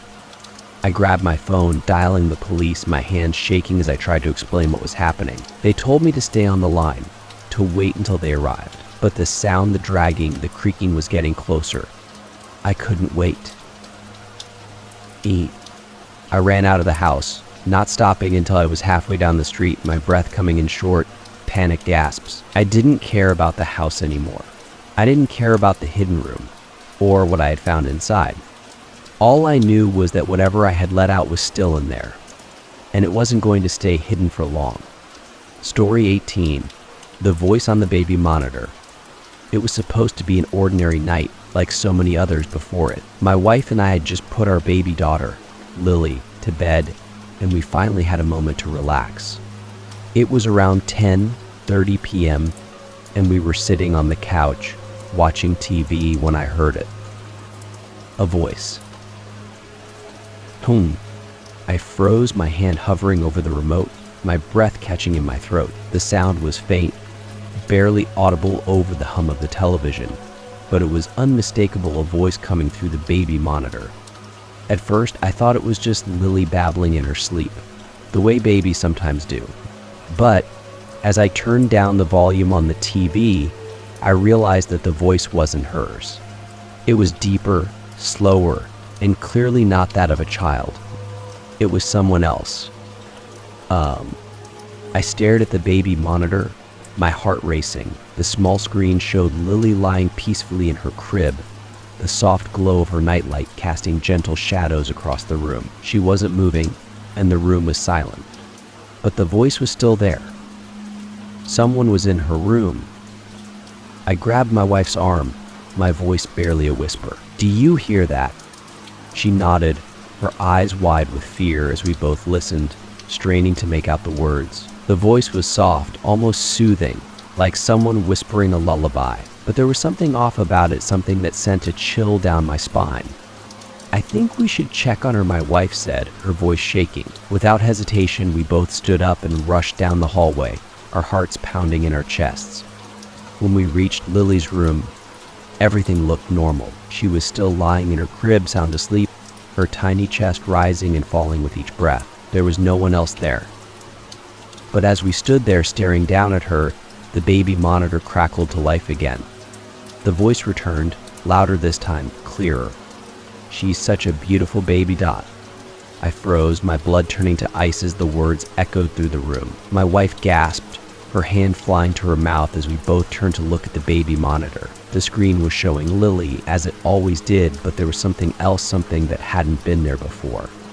A shadow. It was faint, barely noticeable at first, but there, near the corner of the room, was a dark, indistinct shape hovering just out of the camera's reach. My breath caught in my throat as I stared at the screen, my mind racing to make sense of what I was seeing. I quickly scanned the room, my heart pounding, but there was nothing there, nothing but Lily, peacefully asleep in her crib. I picked up the baby monitor, my hands trembling as I moved the camera around, trying to find the source of the shadow. But every time I moved the camera, the shadow seemed to shift, staying just out of view, always lingering at the edge of the frame. The voice returned, softer this time, almost a whisper. "Don't worry, I'll take care of her, Dot." I backed away from the crib, my heart racing, my mind reeling. Who was saying this? Who was in my daughter's room? My wife grabbed my arm, her voice barely a whisper. "We need to leave." We hurried out of the room, taking Lily with us, my hands trembling as I cradled her against my chest. The baby monitor crackled again, the voice growing fainter, more distant. "She's mine, Dot." I slammed the door shut behind us, my heart pounding in my ears. I couldn't believe what I had just heard, what I had just seen. The voice, the shadow, it didn't make sense. There was no one else in the house. We were alone, weren't we? For the rest of the night, we kept Lily with us, refusing to put her back in her crib. We tried to sleep, but every time I closed my eyes, I heard that voice, soft and unsettling, whispering through the baby monitor. By morning, we were both exhausted, barely able to process what had happened. I wanted to believe it had been a glitch, some kind of interference, but deep down, I knew that wasn't true. The voice had spoken to us. It had spoken about Lily. And it wasn't finished. Over the next few days, I avoided using the baby monitor as much as possible, but I couldn't shake the feeling that something was wrong. The house felt different, colder, darker. Every time I walked past Lily's room, I felt a chill run down my spine, as if something was watching me. Then, one night, it happened again. I had just put Lily to bed and was sitting in the living room when the baby monitor crackled to life. At first, it was just static, a low hum of white noise that filled the room. But then I heard the voice. She's waiting for M.E. My blood ran cold. I grabbed the baby monitor, my hands shaking as I stared at the screen. Lily was in her crib just like before, but there was something different about the room this time. The shadows were darker, deeper, as if the light wasn't reaching every corner. And then I saw it. The shadow. It was back, but this time it wasn't lingering at the edge of the frame. It was closer, much closer, standing near the crib, hovering over my daughter. I felt a wave of panic surge through me as I rushed toward Lily's room, my heart pounding in my chest. I threw open the door, my breath catching in my throat as I looked around the room. Nothing. The room was empty. Just Lily, fast asleep in her crib, her soft breathing the only sound in the room. I picked her up, cradling her in my arms as I looked around, searching for any sign of the shadow, of the voice. But there was nothing, no sign that anyone had been there at all. As I stood there, holding Lily close, the baby monitor crackled again. The voice was softer now, almost a whisper. You can't keep her from M.E. I felt a wave of fear wash over me as I rushed out of the room, my mind racing. Who was this? What did they want with my daughter? I couldn't make sense of it, couldn't explain what was happening. All I knew was that I couldn't let Lily stay in that room. For the next few nights, we kept her with us, refusing to leave her alone, refusing to turn on the baby monitor. But the house didn't feel safe anymore. Every time I walked past her room, I felt that cold, creeping sensation like something was waiting, just out of sight. Then, one night, after days of sleepless fear, I decided to turn the baby monitor on again. I needed to know if the voice was still there, if the shadow was still watching. I sat in the living room, the monitor in my lap, the screen showing Lily fast asleep in our room. For a while, everything seemed normal. The house was quiet. The only sound, the soft hum of the monitor static. And then, just as I was about to turn it off, the voice returned. You'll never escape M.E. I stared at the monitor, my heart racing, my hands trembling. The screen flickered, the image distorting for a moment before going dark. I tried to turn it back on, but the monitor wouldn't respond. The screen stayed black, the voice fading into the static. But I knew it was still there. I rushed to check on Lily, my heart pounding in my chest as I burst into the room. She was still asleep, her tiny body curled up under the blankets. But the air felt different, colder, heavier, as if the very walls were closing in around us. I didn't know what to do. I didn't know how to stop it. The next morning, I threw the baby monitor away, hoping that would put an end to it. But the voice, the shadow, stayed with me. Every night I heard it in my dreams, soft and whispering, just beyond the edge of my consciousness. She's mine now, Story 19. The creepy text that knew my every move. It all started with a text one that seemed innocent enough at first. I was sitting in my car after work, getting ready to head home when my phone buzzed. I glanced at the screen, expecting a message from a friend or a reminder from a work app, but it was from an unknown number. How was your day, Sarah? I frowned.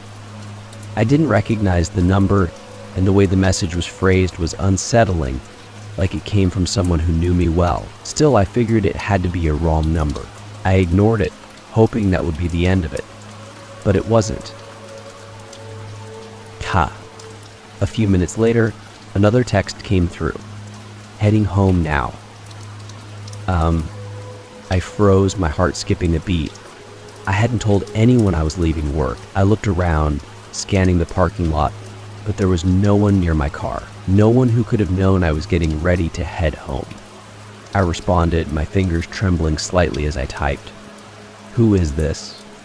The reply came almost instantly. "You'll find out soon enough, Dot."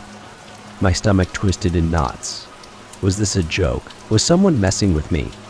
I looked around again, my pulse quickening, but the parking lot was mostly empty. I shoved my phone into my bag, started the car, and drove home, trying to shake the growing sense of dread. When I got home, I kept glancing over my shoulder, half expecting to see someone lurking in the shadows, but there was no one. I convinced myself it was a prank, something stupid that would blow over. That night, I put my phone on silent and tried to forget about the texts, but sleep didn't come easily. Every time I closed my eyes, I imagined the unknown sender watching me, tracking my every move. The next morning, I woke up to another text. "Sleep well?" Well, my blood ran cold. Whoever this was, they hadn't stopped. They were still watching, still keeping tabs on me. I felt my heart race as I typed out another reply. "Who are you? What do you want?" The response was almost immediate. "Don't worry, I'm just looking out for you, Dot." I stared at the screen, my stomach churning with fear and confusion. Why would someone say that? Who would go to the trouble of sending these messages? I didn't know anyone who would do something like this, at least I didn't think I did. I tried to block the number, hoping that would end it. But later that afternoon, as I was leaving for lunch, another text came through. "Nice outfit, Sarah. Red looks good on you, Dot." I stopped dead in my tracks. I was wearing a red sweater that day. My hands shook as I looked around, scanning the street for anyone suspicious, but no one stood out. The realization hit me hard someone was watching me, and they were getting closer. I rushed back to my office, my heart racing, and locked myself in the bathroom. I didn't know what to do. The texts were getting creepier, more personal. Whoever this was, they knew too much. But how? I decided to call the police. I explained the situation, but without any concrete threats, there wasn't much they could do. They told me to block the number again, to be careful, and to let them know if anything escalated. That night, I tried to convince myself that it would stop. Maybe the person would get bored and move on. But deep down, I knew that wasn't going to happen. At around 11 p.m., my phone buzzed again. I didn't want to look. I didn't want to see what they had sent, but I had to know. "I'm outside, Dot." My heart pounded in my chest. I rushed to the window, peering out into the dark street. There was nothing, no one. But the message hung in the air, filling me with a deep sense of dread. My mind raced as I checked all the doors and windows, making sure everything was locked. Just as I finished locking the back door, another text came through. "You can't keep me out, Dot." Oh, I stumbled back, my breath catching in my throat. Whoever this was, they were playing some kind of sick game and I didn't know how to stop it. I called the police again, my voice shaking as I explained what was happening. They promised to send someone to check the area, but by the time they arrived, there was no one outside. For the next few days, I tried to go about my life as usual, but the texts kept coming. They described everything I did, what I wore, where I went, who I talked to. Whoever this was, they were always watching, always lurking just out of sight. Then, one night, I got a message that made my blood run cold. "I'm coming inside, Dot." I bolted up from the couch, my heart racing as I checked the front door. It was locked, just as I had left it. I moved to the back door, locked. Every window locked. Another text came through. "I'm already here, Dot." Panic surged through me as I rushed through the house, checking every room, every corner, but there was no one. The house was empty. Then my phone buzzed again. This time, it was a picture. A picture of me. I stared at the screen, my hands trembling, my breath coming in shallow gasps. The photo was taken from behind me right where I was sitting on the couch just moments before. My blood ran cold as I realized what that meant. The person wasn't outside. They had been inside the whole time. I called the police again, my voice frantic as I explained what had happened. They sent officers to my house immediately, but by the time they arrived, the person was gone. There were no signs of forced entry, no evidence that anyone had been in the house. But I knew they had been there. I could feel it. I spent the next few days staying with a friend, too terrified to be alone in my own house. I thought about leaving the city, starting over somewhere new, but I knew that wouldn't solve anything. Whoever this was, they wouldn't stop. They would find me again. The text continued, even after I changed my number, even after I got a new phone. Each message more personal than the last. You can't escape me. I know everything about you. We'll be together soon. I blocked every number they used, but new ones kept coming. It didn't matter what I did, they always found a way to reach me. The text haunted my every waking moment, filling me with a constant sense of dread. Then, one night, everything came to a head. I was sitting in bed, my heart racing as I read the latest text. I'm right outside your room. My blood ran cold. I grabbed my phone, frantically dialing 911, but before I could hit the call button, another message came through. Don't bother. It's too late. I froze, my breath catching in my throat. I could hear it now, footsteps, slow, deliberate, coming down the hallway outside my room. I backed up against the wall, my pulse thundering in my ears. The door creaked open. A figure stood in the doorway, silhouetted by the faint light from the hallway. I couldn't make out their face, couldn't see who they were. And then, they spoke. I told you, I know everything about you. I never saw their face. I never found out who they were. All I know is that, from that moment on, my life was never the same. The text stopped after that night, but the fear didn't. Every time I hear my phone buzz, my heart skips a beat. Every time I'm alone in the house, I feel their presence, watching, waiting. Because I know that one day the texts will start again. And this time, there won't be anywhere left to run. Story 20. The neighbor who watched me through the walls. I had always considered myself lucky to have quiet neighbors. Living in an old apartment building with thin walls, I was used to hearing everything, people arguing, kids running down the hall, the faint hum of music coming from next door. But my new neighbor was different. He kept to himself, never made any noise, and seemed polite enough the few times I'd bumped into him in the hallway. For the first few months, I didn't think much about him at all. That all changed when the notes started appearing. It began innocently enough, just a slip of paper under my door. Scrawled in messy handwriting, I see you. At first, I thought it was a joke, maybe a prank by one of the neighborhood kids. I crumpled it up and threw it away without giving it much thought. But a few days later, another note appeared. I'm watching you. This time I felt a chill run down my spine. The handwriting was the same, jagged, uneven, like it had been written in a hurry. I glanced around the hallway, but there was no one in sight. I started to feel uneasy. Who was leaving these notes? Was it a joke? Or something more sinister? I tried to brush it off, but as the days went by, more notes appeared, each one more unsettling than the last. I know when you're alone. You can't hide from me.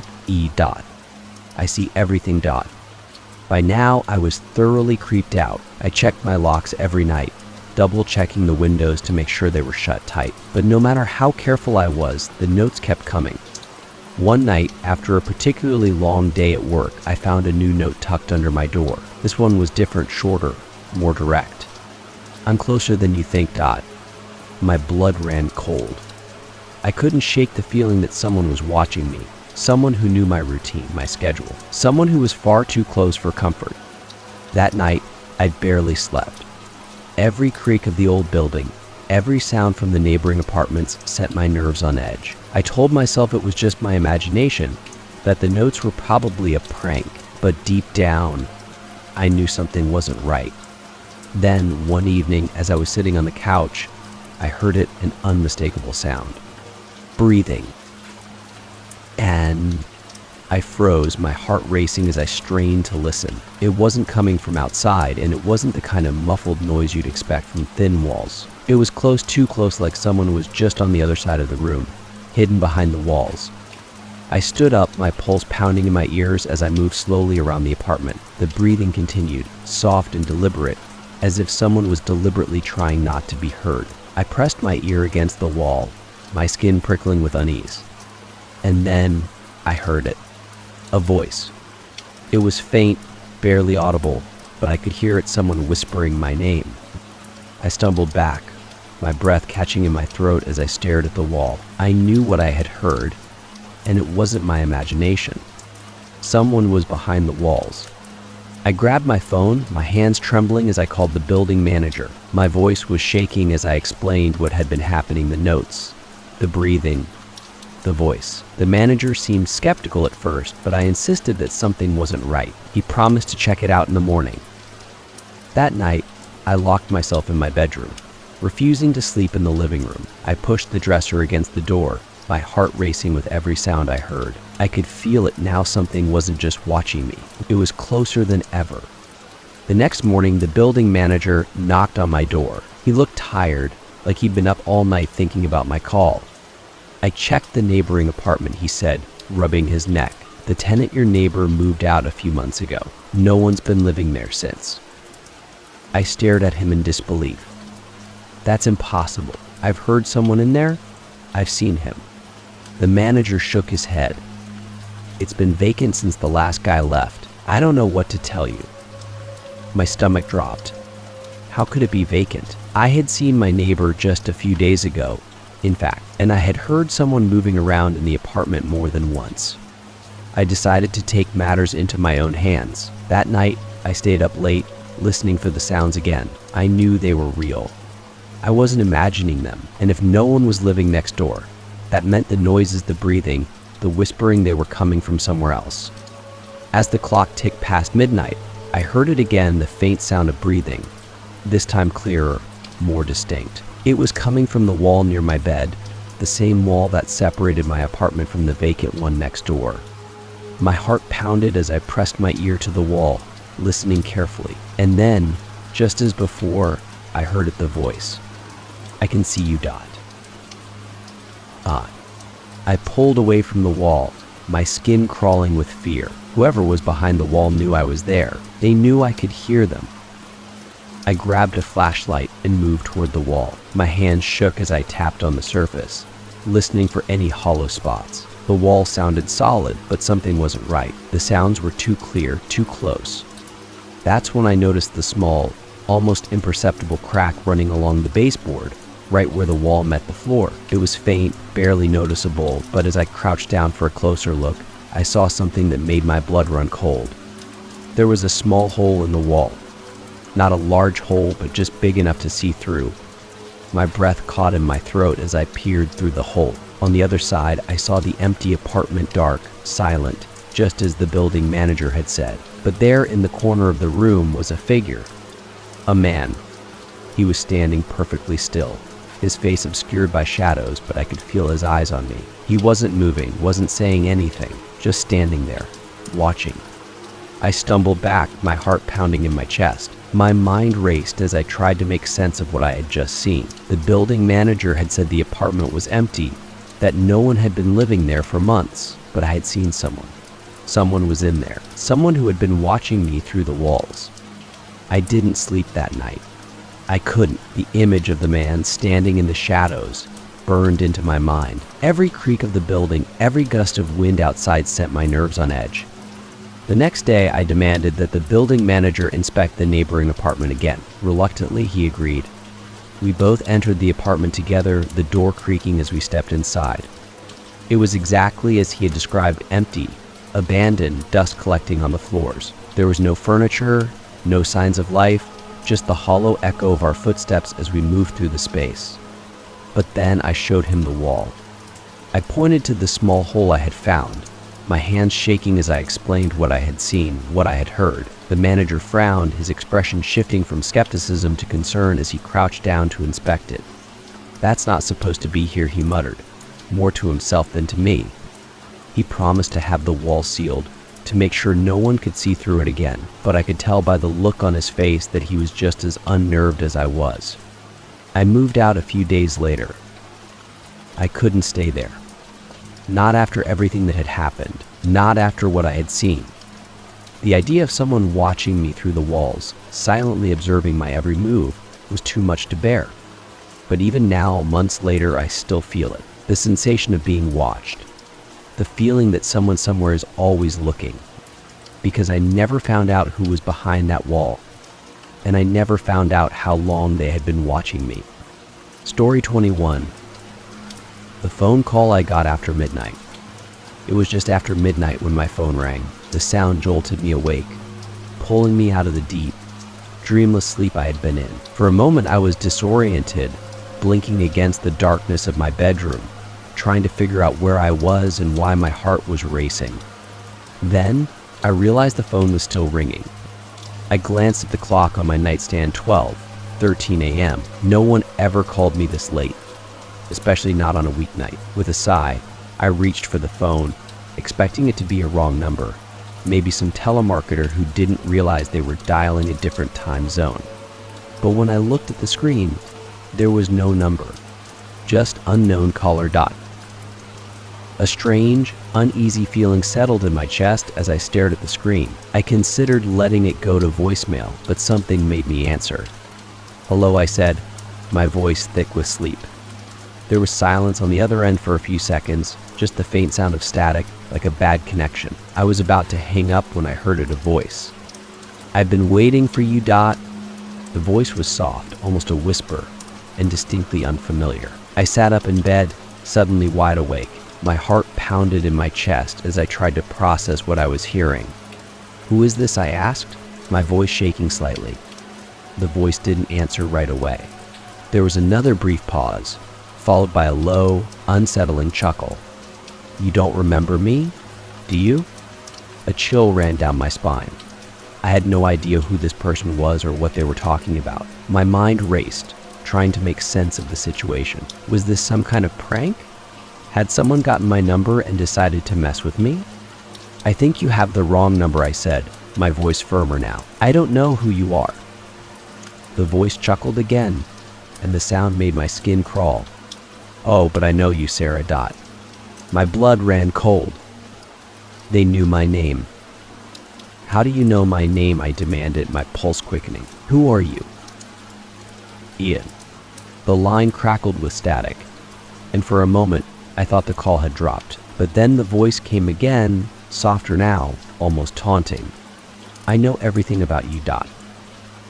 I felt a wave of fear wash over me. I didn't recognize the voice, but there was something disturbingly familiar about the way they spoke, as if they had known me for a long time, longer than I was comfortable with. I was about to hang up when the voice spoke again, this time more insistent. "I know what you did, Dot." My heart skipped a beat. I had no idea what they were talking about, but the way they said it, the certainty, the confidence made my stomach churn. I gripped the phone tighter, my mind racing. "I don't know what you're talking about," I said, trying to keep my voice steady. "Stop calling me." I ended the call and tossed the phone onto the nightstand, my hands trembling. My heart was pounding so hard that I could hear it in my ears. I took a few deep breaths, trying to calm myself down. It had to be a prank. Someone had gotten my number, probably through social media, and decided to mess with me. But deep down, I wasn't so sure. A few minutes later, my phone buzzed again. It was another call from unknown caller. I didn't answer it this time. I let it ring until it stopped, my hands shaking as I stared at the screen. I wanted to believe it was just a prank, but something about the way they had spoken, so calm, so certain, left me rattled. And then a text message came through. "You can't ignore me, Sarah." My stomach twisted with fear. My mind raced, trying to figure out who this could be, how they knew my name, and what they wanted from me. Another message buzzed onto the screen. "I know what you're hiding." I felt a wave of nausea wash over me. What was this? What was happening? I hadn't done anything. I had no idea what this person was talking about. I blocked the number, hoping that would be the end of it. But as I lay in bed, staring at the ceiling, I couldn't shake the feeling that something was terribly wrong. For the next few nights, I didn't receive any more calls or messages. I started to relax, convincing myself that it had all been some kind of sick joke. But just as I was starting to put it out of my mind, the calls began again. This time they came every night, always after midnight, always from unknown caller. I never answered them, but each time they left a voicemail. The messages were always the same. I know what you did, Sarah. You can't hide from me. I'm coming for you. I went to the police, but there wasn't much they could do. The number was untraceable, and without any real threats, they couldn't take action. I tried changing my number, but the calls continued, always from unknown caller, always after midnight. Then one night, I received a voicemail that made my blood run cold. It wasn't just the voice on the other end anymore. It was a recording of me. I listened in horror as the sound of my own voice echoed through the phone, distorted but unmistakable. It was a conversation I had had earlier that day, an argument with a friend about something trivial, but there was no way anyone could have known about it. I hadn't recorded it, and I hadn't spoken to anyone else about it. Someone had been listening. I felt a wave of panic surge through me. Whoever this was, they weren't just messing with me. They were watching me, listening to me, and now they were taunting me with it. I didn't sleep that night. I stayed up pacing around the apartment, checking every window, every door, making sure they were locked. But no matter how many times I checked, I couldn't shake the feeling that someone was out there, watching, waiting. The next night, the call came again. This time, I answered. "Who are you?" I demanded, my voice trembling with fear. "What do you want from me?"